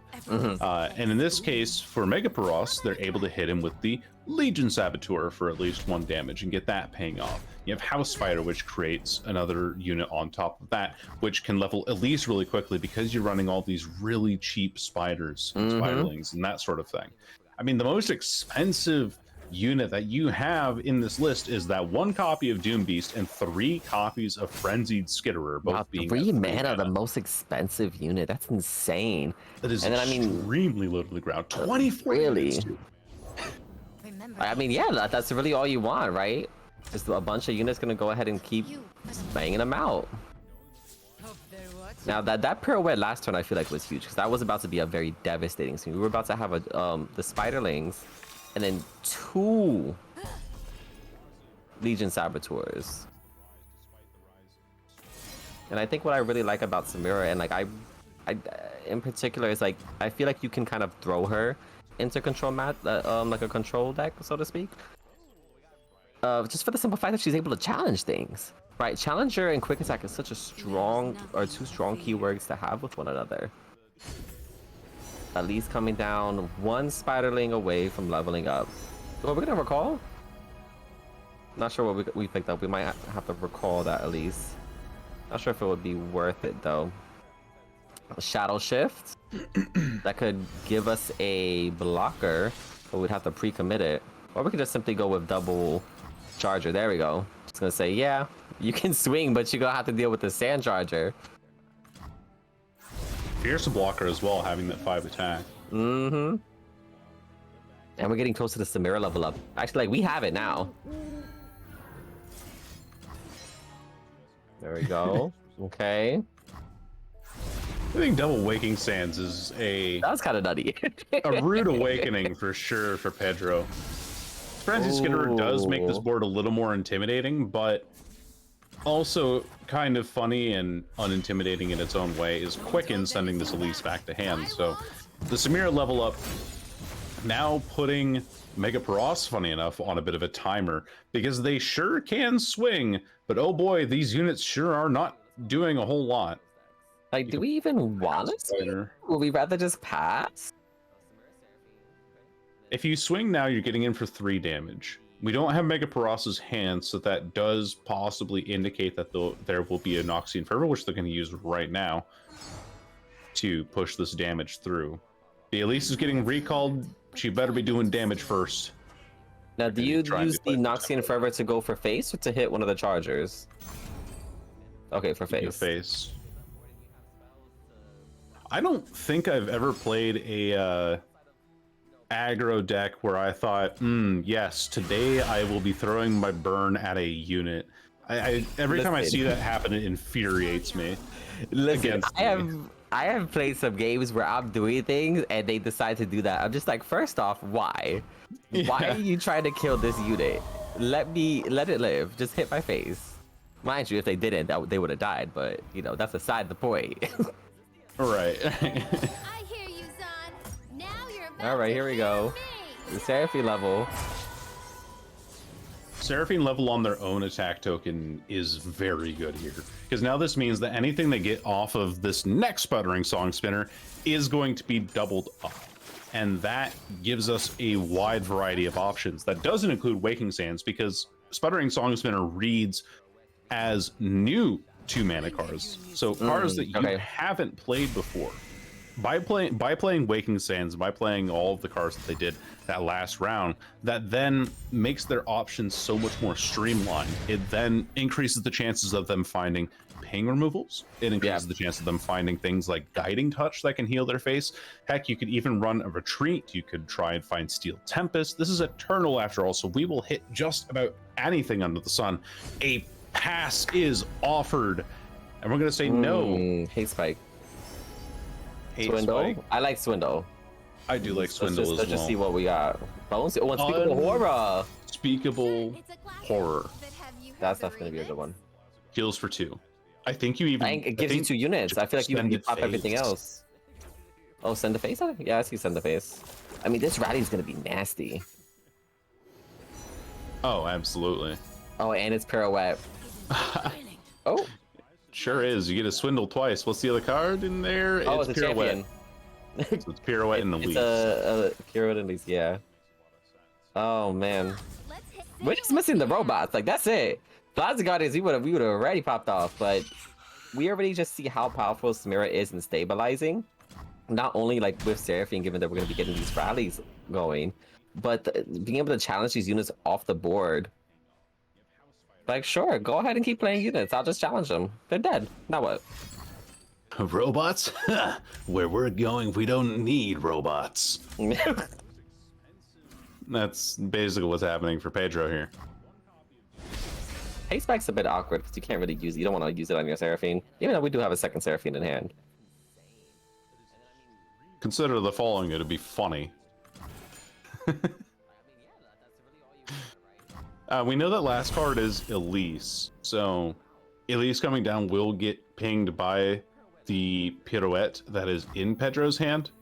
So with this pass, I think the nice thing about the pass for Mega Paros specifically is that Pedro no longer has access to those 0-mana spells from the Sputtering Song Spinner that now costs 2 mana.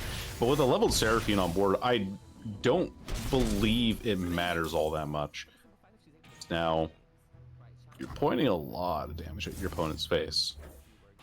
Burn is offered, denied, and we have a potential rally into lethal here right now. I feel like we definitely rip it.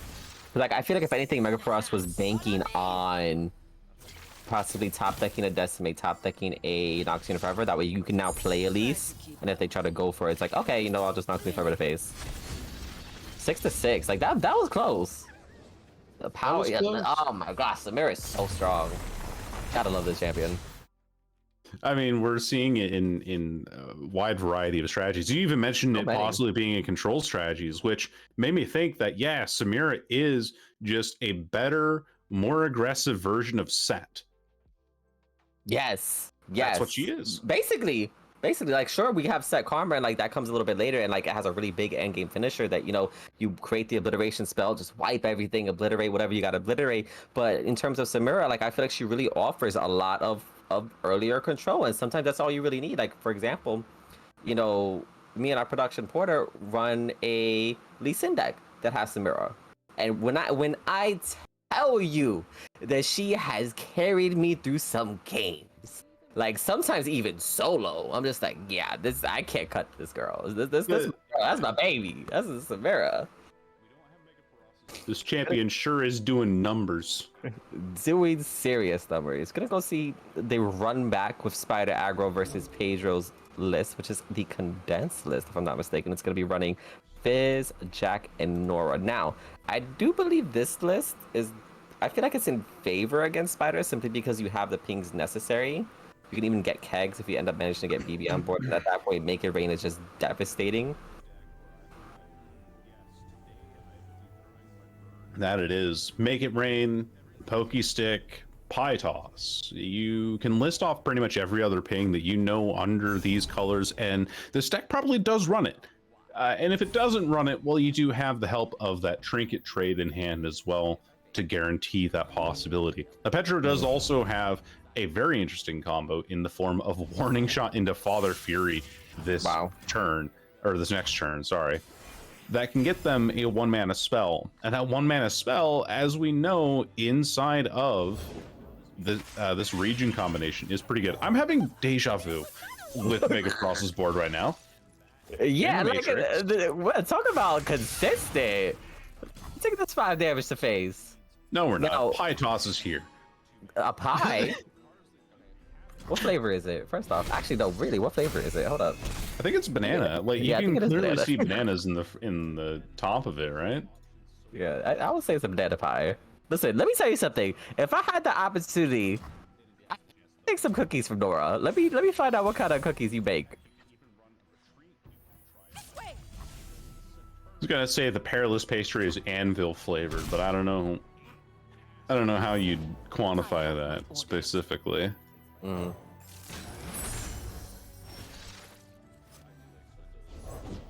I know what lurks in the shadows. Hold on. Okay. Anyway, Jailbreak doesn't find a unit that's big enough to block what Megaparos is throwing down. And Pedro is throwing out this Perilous Pastry ahead of time to make sure that they have the Pokey Stick to remove it next round, plus the fact that they can block the Legion Saboteur for free with the Coral Creatures. It does make it seem like Pedro has a pretty decent board here, but another Spider is not Oh my exactly gosh, what I'm fearsome. seeing. Controller need just has to the find something pings. good. Oh, Electric electrical Harpoon is great. harpoon is good. Life beneath the waves. Oh, these fearsomes are spooky. Do we have? No, we can't. I was gonna say, do we ever condense a unit? But I forgot it makes it 1/1, so you can't. It's just Yeah. like, yeah, let me just make a 1/1 to not do anything. Could just like make your own 1/1 fearsome just to add insult to injury, I guess. You're just like, look, I have fearsomes too, but that'd absolutely be throwing. Oh, pirouettes. Oh, but this is such a Man. good card. Such a good card. Man. Yeah, not even mentioning Samira. This card came out in the same set that she did, and it has been in a wide variety of decks. You see it in broad main lists, you see it in anything that likes to bring swing, you see it in aggro and Fizz Samira, heck, you even see it now in this Elise deck. Discarding one of those condenses, by the way. I think it was worth it, right? We don't really have any of our combo pieces. We have our draw. We have things that can potentially give us answers or even just ping the units that we have to deal with. 100% worth it. Unfortunately, we do not have, because we have the Electro Harpoon, we don't have. I mean, either way, it didn't matter. Like, you were killing one of the fearsome spiders anyway, whether it was with Electrical Harpoon or Pokey Stick. 11 That it HP. is. Megaparos, the Arachnoid Horror being at 1 HP does give Pedro the better option of Pokey Sticking it later in the match. So if there's ever a need for this unit to be removed, let's say that there's a Fervor in Megaparos's hand, I think that this Pokey Stick would have been better committed later, but there isn't. I think that is a great little scouting tool for them. That's huge information. Has to be top decked. At least coming through, get the swing. Now we're at, oh boy, 9 HP. You run a double decimate and a ping of some kind. Stress. Oh, stress defense is, well, okay. Wow, Pocket Ace is better, right? Do you survive? I believe you survive because we'll get the. That's gonna be plus. At least is at 2. There we go for it. Pocket Aces to buff up the coral creatures, block the Spiderling with Fizz. Not even gonna use it. Not even gonna use it. So there is the Fervor, but that was probably top decked. So still down to 8 HP. Anyone who knows how to add 4 and 4 together knows that double decimate is a potential lethal here. Ooh, Nora. Pedro has to win on their open attack. 3, 4. Oh, Doom Beast. That's the one of 6 HP. Already used 1 forever. There are 2 more. Plenty of decimates. What is this? Oh, shoot. Okay. Ripping it. Is that last card decimate? It could be. Oh, that's so spooky. That's I think so Megaparos spooky. going for their damage there when Pedro was out of mana was the right call. Oh, that's not a card you want to see at all. And that's because you want to guarantee that there's lethal multiple ways. If you're given the option of playing a card, if you're given the option there it of goes. decimate. Decimate to achieve the victory. I don't recall what game that was. That was, I believe, game 2, correct? That was game 2. Yeah, because game 2. the first one was one off of the Samira list popping off. So that was game 2. At least Fearsome Spiders punching in, showing us that aggro Fearsome is still a very viable strategy. Definitely. Oh, most definitely. I mean, Pedro played that really well, especially the game with Samira's Airfiend. Like that was tricky. Like when you're playing a deck that quite literally like has no followers except that Plaza Guardian that starts at 10 mana, you have to bring it all the way down. Really, really well done, man. We saw just how like Noxus aggro. It's a scary thing, right? And we're on game 3 because of that. That we are. And Megaparos, of course, playing Draven Jinx. Classic discard aggro. This isn't even a year and change ago when discard aggro was figuring out that Draven Scion was a really good combination. No. This is OG kind of stuff. This is the original discard aggro. And we're going to be seeing it once again prove its power. I think it's really interesting to see how like old school decks evolve over time with the addition of new cards. Because I know, like, let's talk like OG Draven Jinx. Like that's running the Overwhelm unit. The champion, what's his name? Hold up, I'm about to pull it up. Overwhelm unit. Noxus, whatever unit that you have. Yeah, there you go. Running crowd favorite. I mean, we do have Augmented Spiritor. I feel like Graves Physician, even though it did come out when Scion was released, I felt like that wasn't used in Draven Jinx a lot. I feel like now we're using, which I think is nice because it draws a unit. And so if you're ever at that point in the game where you're like, hey, I really need either a unit or I'm like trying to really fish for my champions, that could be nice. I mean, just Reborn Grenadier, Flame Chompers is always a good combo. Like, I know sometimes, like, if you're able to really get the discard going with the Flame Choppers or just pull blockers to the side, you can do some serious damage on some of the earlier turns when the chump blockers are just sometimes so important. Or even in the later turns where it's like, yeah, you know, you have blockers, but guess what? It's gonna drag them away. Like, look at this, look at this! Turn 3, Kai. Yep. Like, oh my gosh. And Turn like, 3, we're missing 9 HP. oh man. Talk about a fast freaking deck. What do we do? Because like Shelly, BB, those are 5 mana, and like this kind of deck is killing you on turn 4, like between turn 4 and 6. Okay, portals. Ooh, coral creatures. I would like to inform you that this Draven Jinx deck, though, it is not running any copies of Decimate. So we are safe from that potential burn. But there are 3 copies of Mystic Shot, 2 Get Excited, and the fact that Jinx just exists in this list is enough of a threat to Pedro's HP.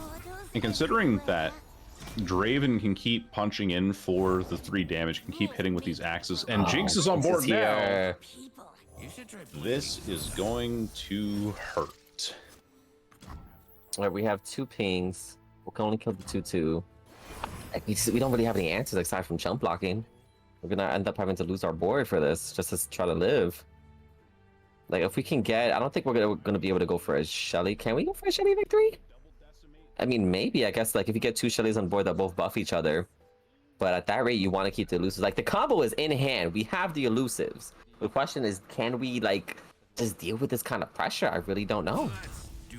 The problem that you're also running into will be those Jinx rockets, depending on what Megaparos has in hand to discard with.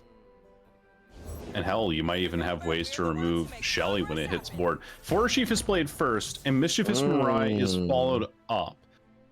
I believe this Mischievous Mirai is trying to remove Jinx at a point. Because you can't do that. It's gonna take a minute though, because we get 1 keg, so that's 2 damage. We get 2 kegs if you play Condense on the Mischievous Mirai into Pytos. Okay, so 2 kegs. Ah, there it goes. Matter now, she's leveled up anyway. Do we have mana left over? We do. Exactly 1 mana left over to get the rocket through. We can just shoot the rocket now. We don't even have to swing yet. This is ridiculously good for Megaparos. Like literally turn 5 Jinx level up Draven. Like mind you, Draven's also about to level up if we get the swing. Not that it will matter because I think we're just killing our opponent.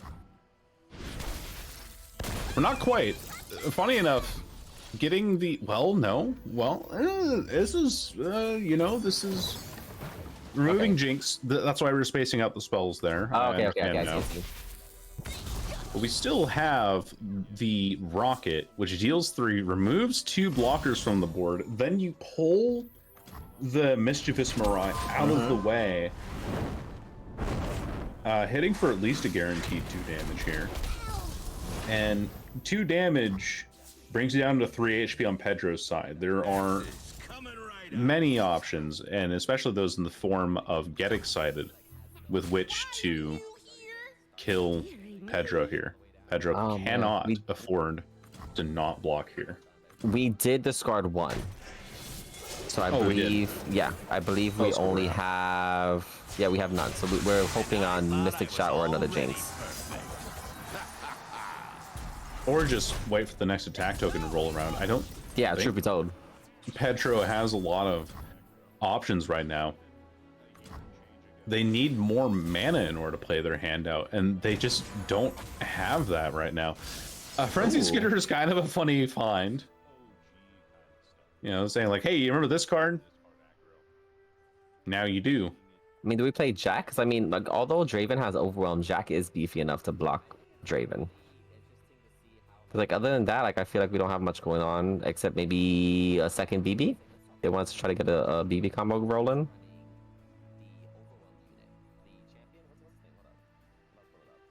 Maybe. Oh man, oh man.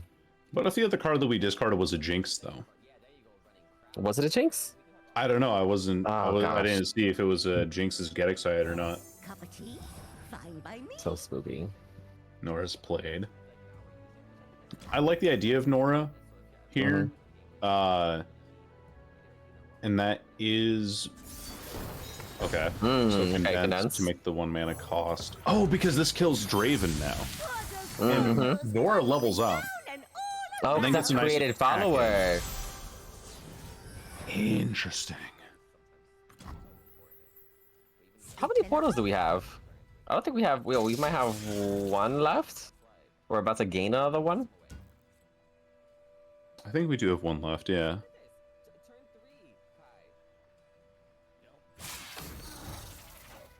But if we don't draw a fast speed spell to remove Draven next turn, if Pedro doesn't draw a fast speed spell to remove Draven next turn, they just lose automatically.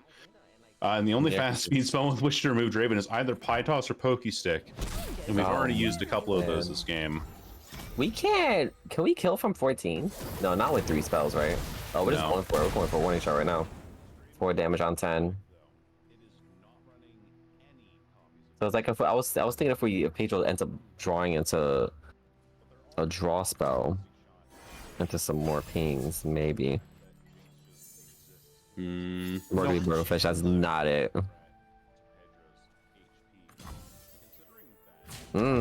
Just attacking with the Draven.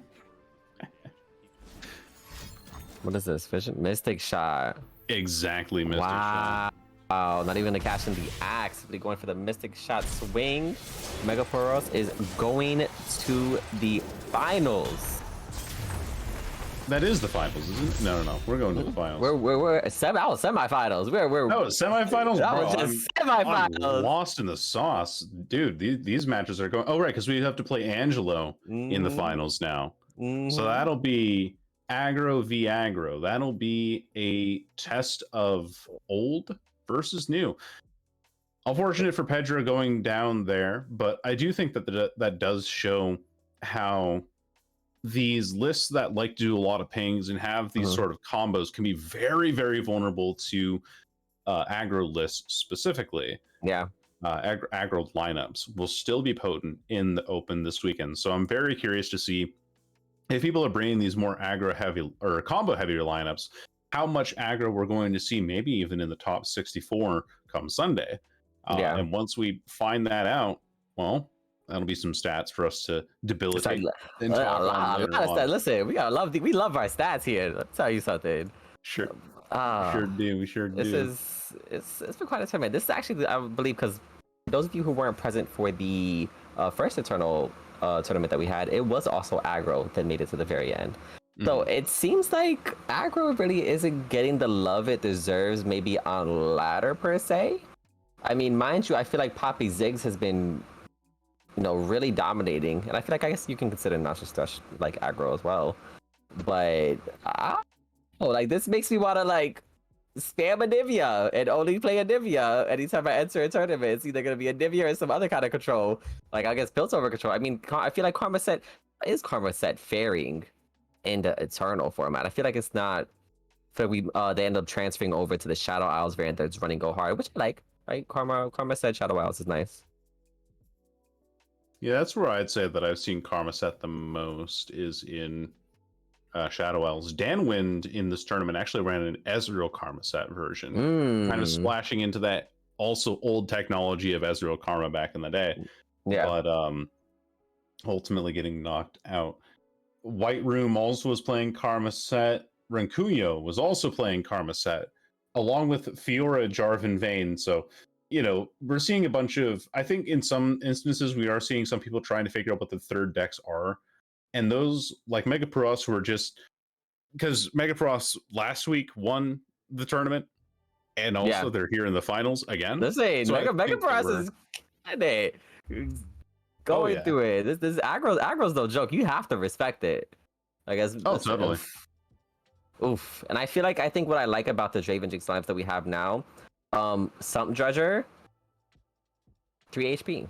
Right? I feel like in terms of control, unless you're running the box, you're gonna have to dedicate more than one removal to a 3 HP unit, especially with Draven.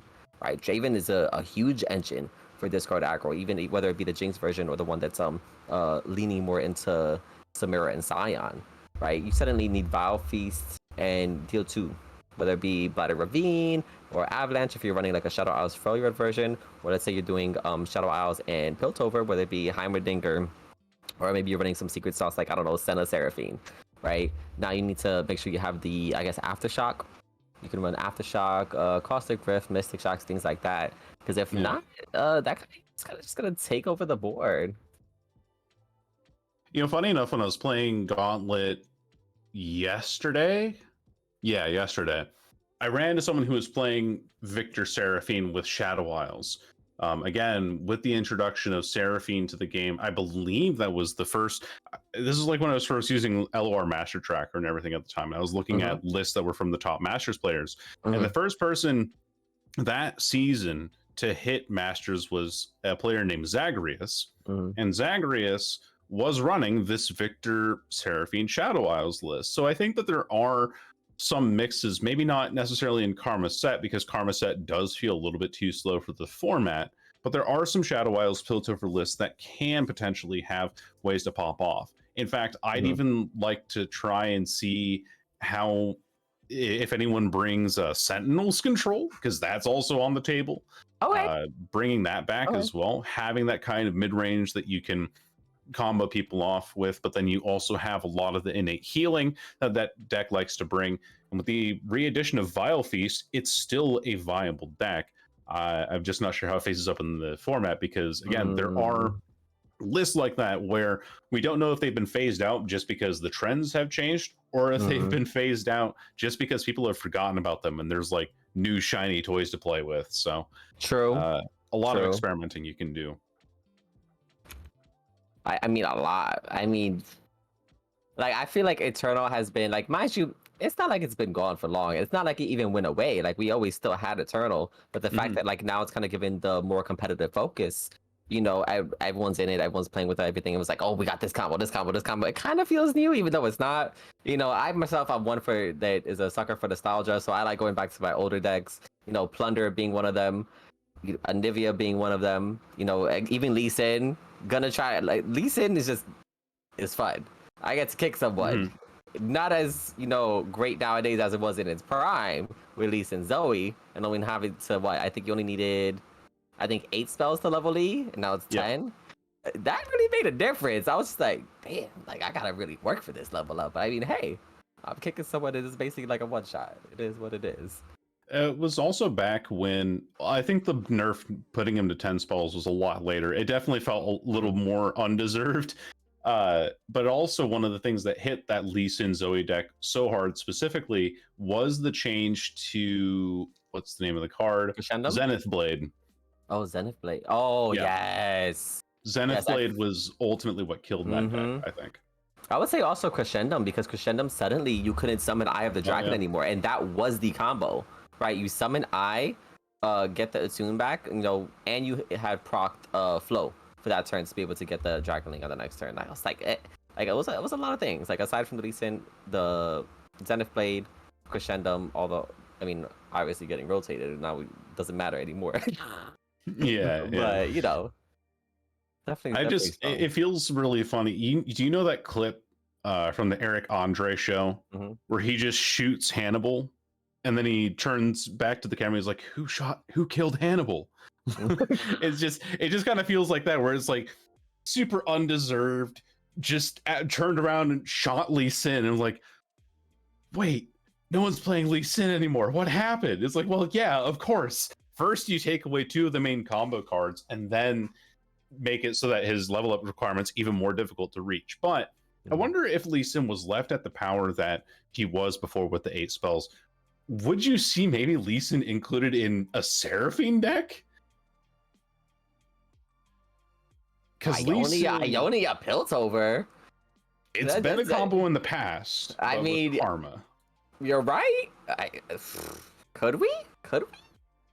I don't know. Now that I'm thinking about it, that might be something we have to look into. That might have to be something you cook. Listen, where's my degree in cheffery? You got a bachelor's degree in what would you call it? What is the weapon? A cook? No, what chef? What is the name of being like a line cook? No, I'm trying to think. There's like a specific. It's not a baker. Like, you're not going to be going to college to get a bakery degree. There's a specific word for it, and I completely forget the name. and it's a very simple word too. Hold on, I think a friend of mine actually is culinary. Thank you. There we go. Yeah, culinary. Culinary. culinary degree. I Listen, knew it started with a C, but I forgot which one. listen. You would have Um, disappointed Chef Ramsay. He would have yelled at the screen.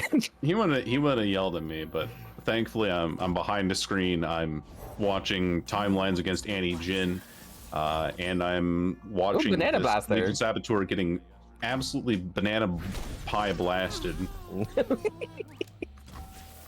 Throws out the Shen emote. Oh my gosh, I hit the aggro. I hit the aggro with the emote. Oh my god. And we have to pass. I mean, we trade the unit. We only take 2 damage. We do have timelines. Oh my gosh. Anything to stem the bleeding, right? Mm-hmm. Ooh, another pie toss. Oh, onto the banana blaster. Hello. That kills a Jin as soon as it comes down. Pretty much guaranteed. If it wasn't guaranteed with the timelines into banana blaster combo anyway, now getting the additional ping from the chime makes it just that much more powerful. Oh, I like that Angela's playing really patient. Like we know that we can proc timelines, but we do want to make sure that we're not setting ourselves up against an open swing with Jin Annie, right? Because mind you, they have a lot of 1-drops. These 1-drops are going to be flowing. Like speaking of, hold up, look at this. 3, 6, 9, a total of 9 1-drops. They're the strong ones, like Crackstock Corsair is back. We got Crimson Pigeon. Crimson Pigeon is so strong. Legion Saboteur, Annie. Shoot, actually, I forgot about Annie. That's the whole champion. I think it is easy to forget about Annie. Annie always feels like the usher for a lot of these decks that like to play around her. You know, you see it in conservatory decks, and Annie's just kind of nice to have, but not exactly win condition. Also, everyone wave goodbye to Jin. There he goes. You know, just bye-bye, Jin. You can play Lecturing Yordle here. You'll have a 4/6 on board, and Jin will be dead. There's no fervor. Wait, is that lifesteal? That is lifesteal. Oh, the fangs. But the fangs will not be dealing enough damage to kill Jin. You just want Jin dead. Right? Goodbye. All right, wave goodbye to Jin. Bye-bye, Jin. All right, there he goes. I hope he... You know, I hope he's having a good day over there. You know, he's just a grand old Oh, man. Like this is basically, this isn't timelines. This is timelines control. Where are the units? Look, a poison dart. Actually, no, this is actually a really nutty unit to get. Hold on, what is this man's name? Lecturing Yordle, create a fleeting poison dart every time you swing. Remember when this used to be on summon? I do remember that, yeah. Gangplank, Twisted Fate, Ping aggro? Ping City. I think they called it Ping City. It was an aggro deck, yeah. I saw some variants that also ran Gnar in the list. What do we do here? Wait, hold on. How many points of burn is that in hand? Because Angelo can discard the concurrent timelines to shoot this 6, 7, 8. Oh, hold up, that's a lot of burn. That's 8, 9, 10 points of burn in hand? Go with it, get excited. Pretty good. But we're removing the stage hand anyway to prevent the 2 damage from going through. I wonder... All right. Like, look at all this. Listen, this is the new Ping City. At least for today. At least for today. Have we granted them the honorary title? Honorary title of Ping City, because... Hold up, how many was that? Let's start from the beginning. After this monkey gets resolved, it's whatever unit it's gonna become. Yeah. Oh, it becomes a Chemtech pickpocket. Chempunk pickpocket? We can steal Decimate. Steal Decimate, steal Pirouette, steal Noxian Forever. That's really funny. I mean, I don't doubt that Megaparos has a blocker here, but Razor Scale Hunter, I think, is the name of that card. And dear lord, hitting you for scout, forcing the blocks. Oh my gosh, that was vicious. Now we didn't have Megaparos hand on screen, but there was 2 Pirouette and 1 Decimate. Oh, that, So yeah, that sucks. we had the late game. We're like kind of like a little bit of the control like the beginning, but definitely not the hand you want when you're running any Jin. Mind you, there are many much better hands that you can get with that deck. It can sometimes kill you really fast. But we're gonna go ahead and see a game 2. Megaforce is gonna run it back, saying, "I have confidence. Listen, any Jin, fast deck, I'm gonna run it, and we have a much better hand." Much better. I mean, this was similar to what we had in the early game before. Ooh, Annie. Finding Annie early on in this deck is great too. At least getting that extra ping or the skill on the stack for the Jin. A little more encouraging signs. No timelines for Angelo because they're not running those regions anyway that can run it. I am pausing for a time. It's the Fizz Twisted Fate to get a lot of pings. So it's another ping city-esque deck. Could just do Pytos into the what's that? Pokey Stick. I should know these cards, but sometimes my brain is just like, and now is the exact moment where we choose to short circuit. Listen, the way that's always happened to me, and we've got it on stream, I'm just like, reboot. Gonna go ahead and see the Annie taken down. This is like, we've seen how this particular deck, right? Whether well, I guess I could call it condensed Metal City, condensed Bilgewater, maybe. Sure. Yeah, let's call it that. So we gotta find an actual name for it. Lots of pings. Really good against a deck that doesn't really have units that are, you know, scaling in HP, right? It's not like let's say broad main deck that, you know, it has pings, but it has like broad main and disintegrate, so it can handle mid-range matchups. In this case, taking what I want to say maximum of 4 this turn, because we're gonna probably ping the 3/1. No, we're taking 6 this turn. Oh, Conchologist. Heavy metal. Yeah. I like heavy metal. Heavy metal's good, but we don't have the mana to cast it this turn, and Megaparos does also have the benefit of that Legion Saboteur in hand. So we're going to be taking 7 this turn, because Legion Saboteur is developed, they attack, the other 2 units hit for 3, you block 2 with the Conchologist, you still take 7. Yeah, that's the minimum you can take. Like, see, look at this! Look at this! Kai!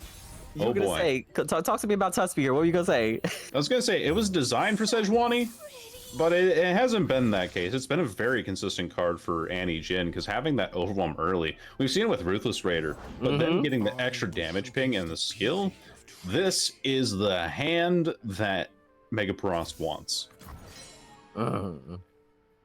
Like 9 HP is so scary. Not only that, we have double stun on our attack token.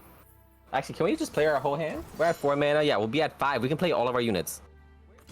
That is terrifying.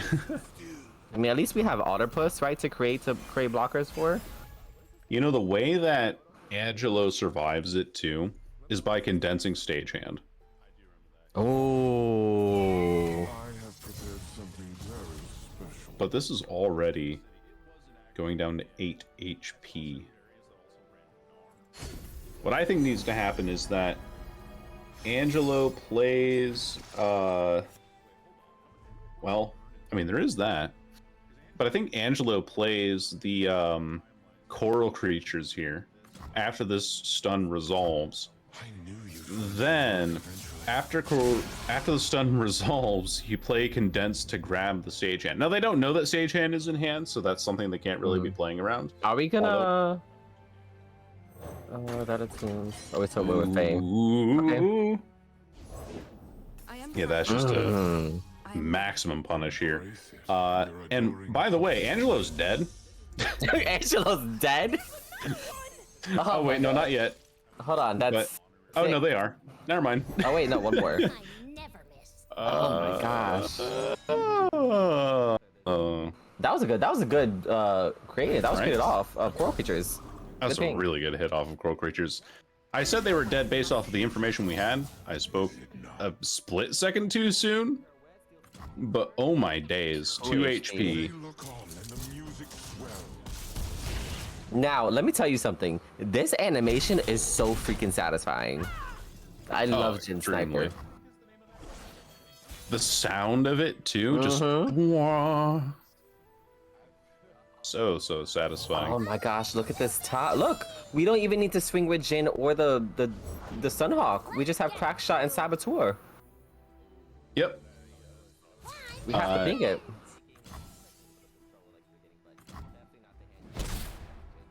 That's what we're possibly passing with the attack there. Just to see who the last card for Megapronos is. Obviously staring down the barrel of that Perilous Pastry.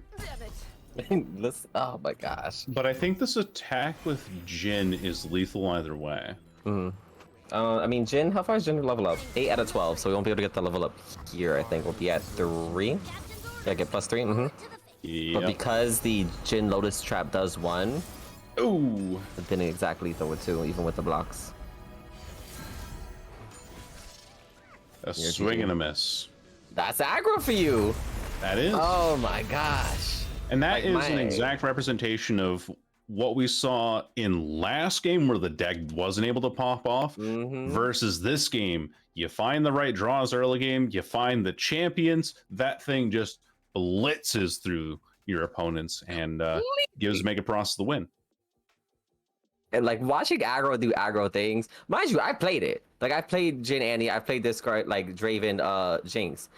There are sometimes you can just get off the nuttiest turrets and do so much damage. I remember what was that card? Reveler's Feast? I used that Draven Jinx deck. I had that paired with Vision on like turn, I want to say like 4 or 5. And I think I did exact lethal against a Mono Fiora deck. I think that's gotta be at some point that's gotta be a trivia question, right? Name spells that were nerfed by changing them from burst speed to focus. Yeah, that actually is definitely a trivia question. It's a great trivia question. Let's start from the top. We have I have Dr. Timorals, right? Yep. We have I believe Reveler's Feast. Yep. We have Portapalooza. Yep. I think those are the only 3 I got. I think those are the main 3 that I can think Okay, the of. main 3? Yeah. Another one that I can think that went from focus to slow speed is the Kaisa token. That used to be a slow speed 0 mana spell. Oh, you know what else? What did I forget? I mean, it went from slow to focus. So I don't know if we can really count it, but Iceborne Back Legacy. the other way. Oh, true. Listen, don't underestimate the Iceborne spiders now. No, of course not. I'm not going to underestimate the Iceborne spiders, but it's just really funny seeing that card get nerfed. Because it just... It was just doing too much. It was doing too much, but also nothing at all. Right? You don't find Iceborne Legacy? Sick, you don't win the game. Oh, you found Iceborne Legacy? Okay, well, I guess you win the game. It sounds a little familiar, doesn't it? Little bit. Very, two-sided way to play the deck. The deck just was either it won or it didn't. I don't think there was really any other in between. And funny enough, around the time that the Iceborne Legacy Daring Poros came through, the main counter that I had to that deck was Pantheon. Because Pantheon could get larger than the Poros and everything, and also because you would run Blinded Mystic. And silence those massive Poros. The oh my gosh, the Poros. Oh, I'm getting memories I don't want. Help. Sorry, I will keep them repressed for you. Don't mean to bring back bad memories. Let's check out this hand. We have Jinx, we have Draven, right? We have 2 axes. We can go ahead and probably play our units out. Like we're very close to just popping off. We don't have any units in the hand of Angelo. Like that's a problem. We have to go with our removal. Like, is it worth it to wait for BB? No, we can't. We don't even have the time. It is what is being considered, but I think it has to be Make It Rain into a ping. First the Make It Rain, then finding out what you want to ping, and maybe in this specific scenario, it's the Poison Dart to Pytos maneuver on the Draven, and then using Pokestick to remove Homeboy. Or that as well. Oh man, because like we still have 2 more 1-drops that are coming through. And like rear guard, that's 2 HP. That's gonna be a lot harder to deal with. Like sure, we can deal with the 1 HP units, but this Draven, this rear guard, and then like after we dump that, we just bring out Jinx. Reporting in. Oh man, this into Force Chief, into Jinx to discard with the axe next turn is not at all where we want things to be playing from Angelo's side, but for Megaparos, it is a huge boon. It's a lot of damage. Angelo. No, that is exactly the emote I would use if I had it. 100%. Shed And the emote already Shed. coming out. No blockers still. No more pings. Only a And if what, you single develop Pythos. Watch and learn. Oh, If you open swing. develop something here too, it gets pulled out of the way Mhm. by the flame choppers, so that wouldn't even matter. Okay. Pythos into Draven. Ooh, another Pythos. Oh, Okay, okay. saved for now. Only taking 5. That means we get a chance to get BB off.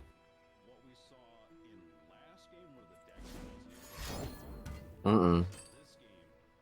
Now I was trying to guarantee more damage through with the Draven Axe. We want to prep for Jinx level up. Don't want anything in hand. Can we recover? Like, does BB allow us to recover? But thing is, we've used so many pings already. Like, how are we gonna deal with the board? BB allows us to recover if we find an AoE hit somewhere. But we need Make It Rain. Oh, we can get off Conchologist. We need Make It Rain. BB doesn't do it for us here. Conchologist doesn't do it for us here. I mean, honestly, a vision into Mystic Shot is lethal by itself. The angle might be Conchologist into the Eye of Nugget right here. Yeah, As much as we've it seen is. this, you know, Vandal City Bilgewater combo deck pop off, it doesn't seem like it can handle the pressure from aggro when they're really putting it down. Mind you, I mean, I guess that's not entirely true if they have the hands for the pings, but you can only have so many, pings against a deck that's just running so many units. And I feel like it's really that 3 HP. Like, pings are great versus these 1 HP units. The moment that you swing up to 3 HP, it's just like, oh, that unit like has some muscle to it. Absolutely. Ebb and Flow is nice though.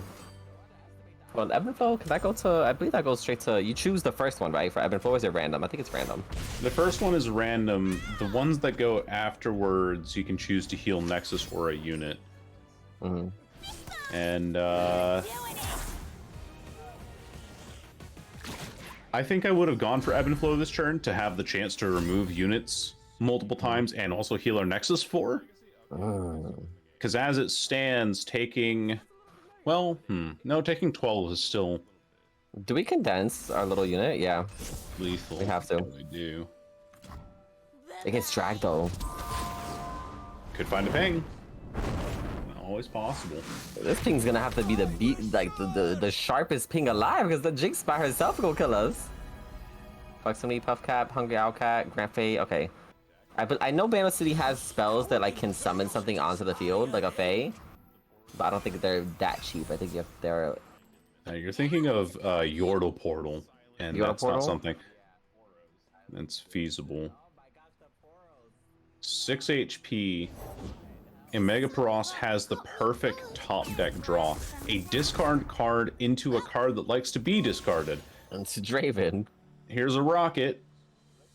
3 damage to the face with the attack token, with only a 1 HP unit standing between Angelo and Armageddon.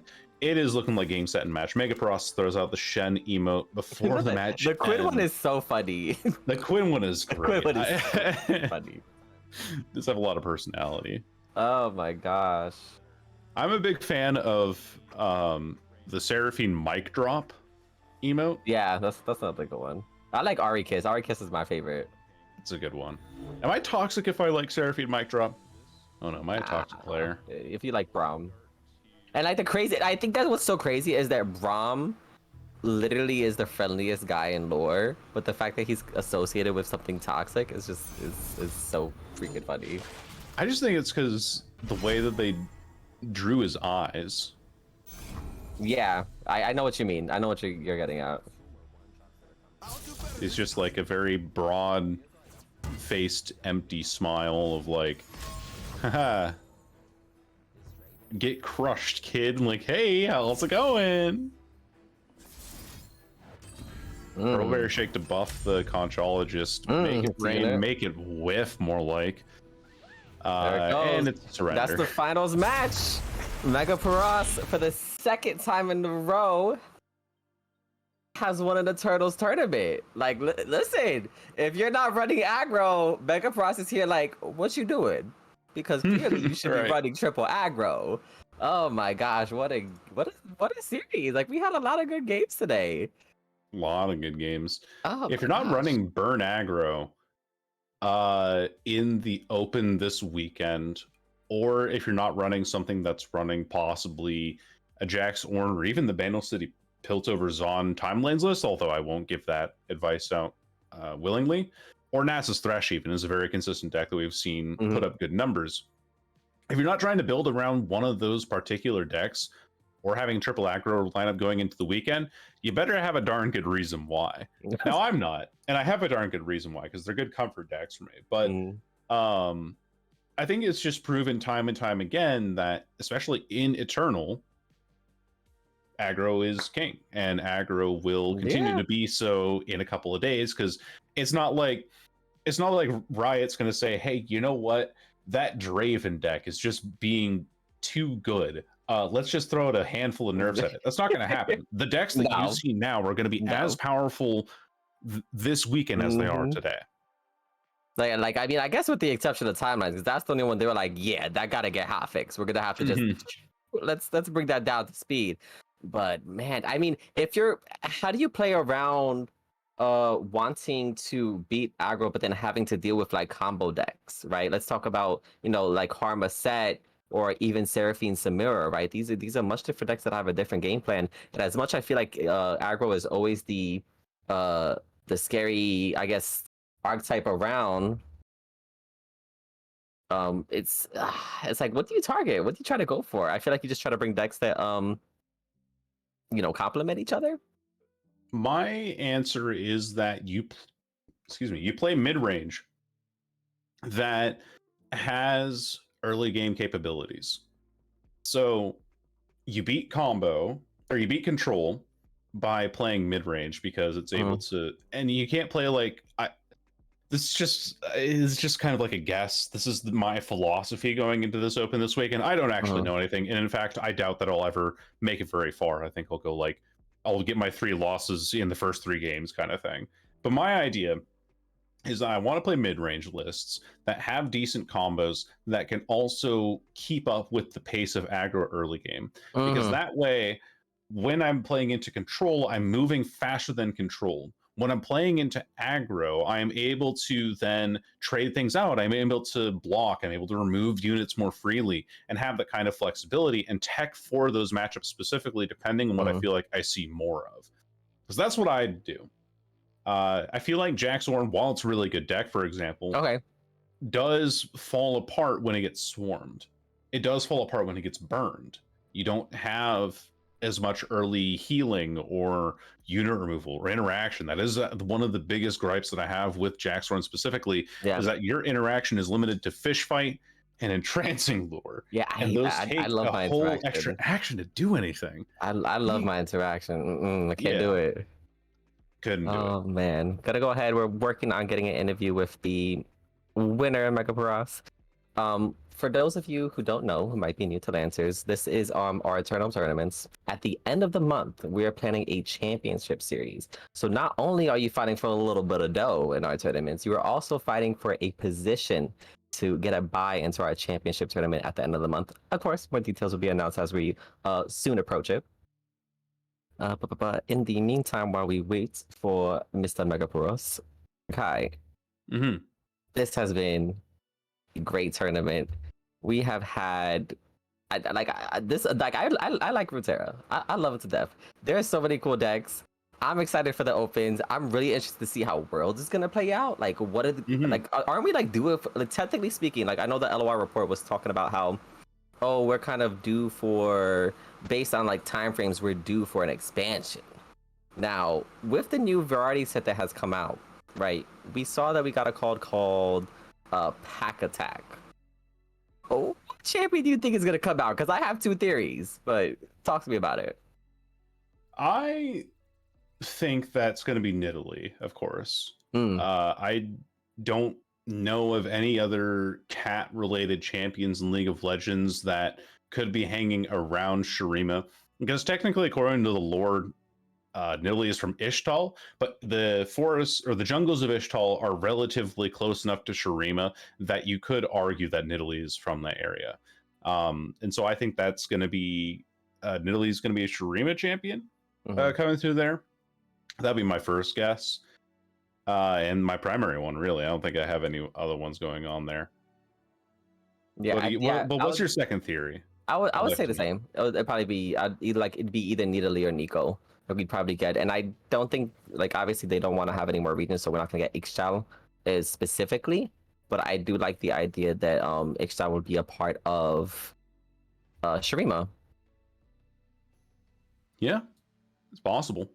The other theory that I've heard regarding the champions is that Nico could be in it, and then Nico can maybe form change to different animals, and then synergizes with, you can play any bird, dog, reptile, or cat deck in your deck, and have Nico be a Runeterra champion that synergizes with that.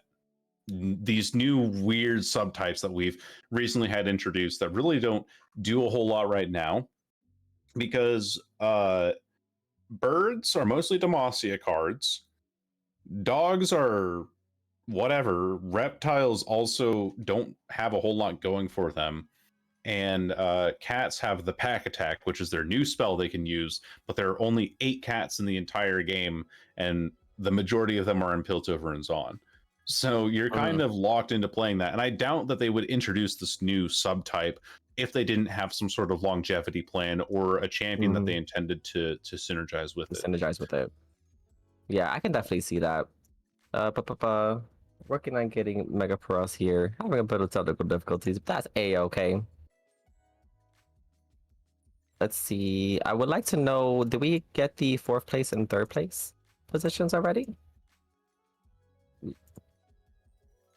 What's currently the top 4 right now? Angelo is 3rd, Kaedoo 4th. Okay. 2nd place is Pedro, and the Mega Bros 1st. Okay. I really like those. All right, let's see. That's 1 second.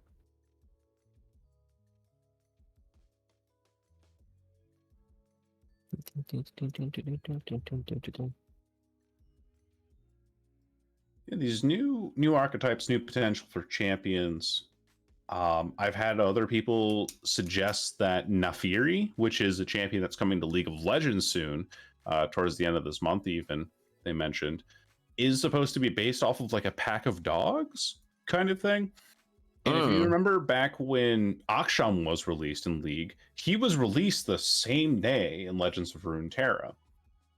So maybe we have another double release like that, and we have Naafiri, another Darkin, join the ranks of things, and then that becomes a dog champion that then synergizes with all the other dog cards, and this then becomes the expansion of like all of the different animal related related champions. But who really knows? It's kind of hard to say based off of very limited information. I mean, we're probably sending out the bat signal for the skilled Roy to put in his 2 cents about what champion it might be, but we're not entirely sure at this point, because again, it's tough to guess off of this set of cards that we've been given. Yeah, no, Naafiri does sound like a really interesting one, especially if we're gonna get like a new Darkin. I would want to see like that kind of like collaboration. or like a like dual reveal. Personally, I'm biased towards League. That's my first ever like champion that I've ever had. But aside from that, I don't think we'll be able to get Mega Pro in for an interview this time. So with that being said, that is going to be all, folks. Thank you for joining us in the second installment of the Lancers Eternal Tournament. Show up next week. Listen, I wish all of you good luck in the Open this Saturday, Sunday. Kick some ass. Listen, you see what decks are popping off in our tournaments. It's time to get to cooking.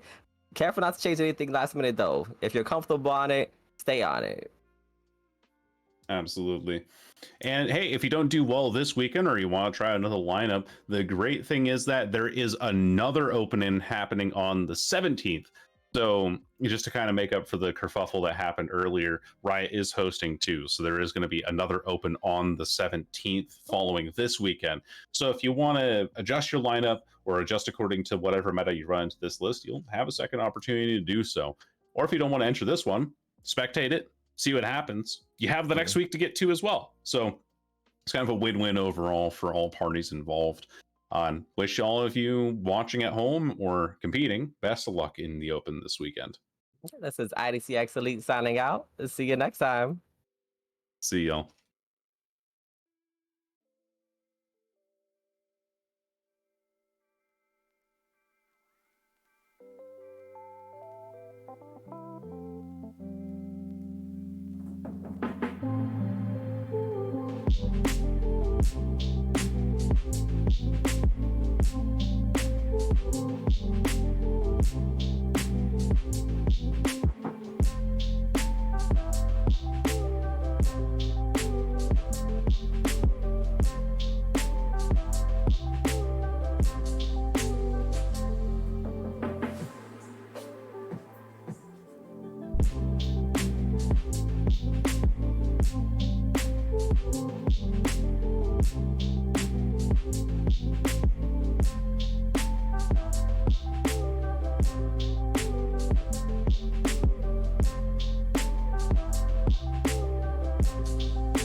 Bye.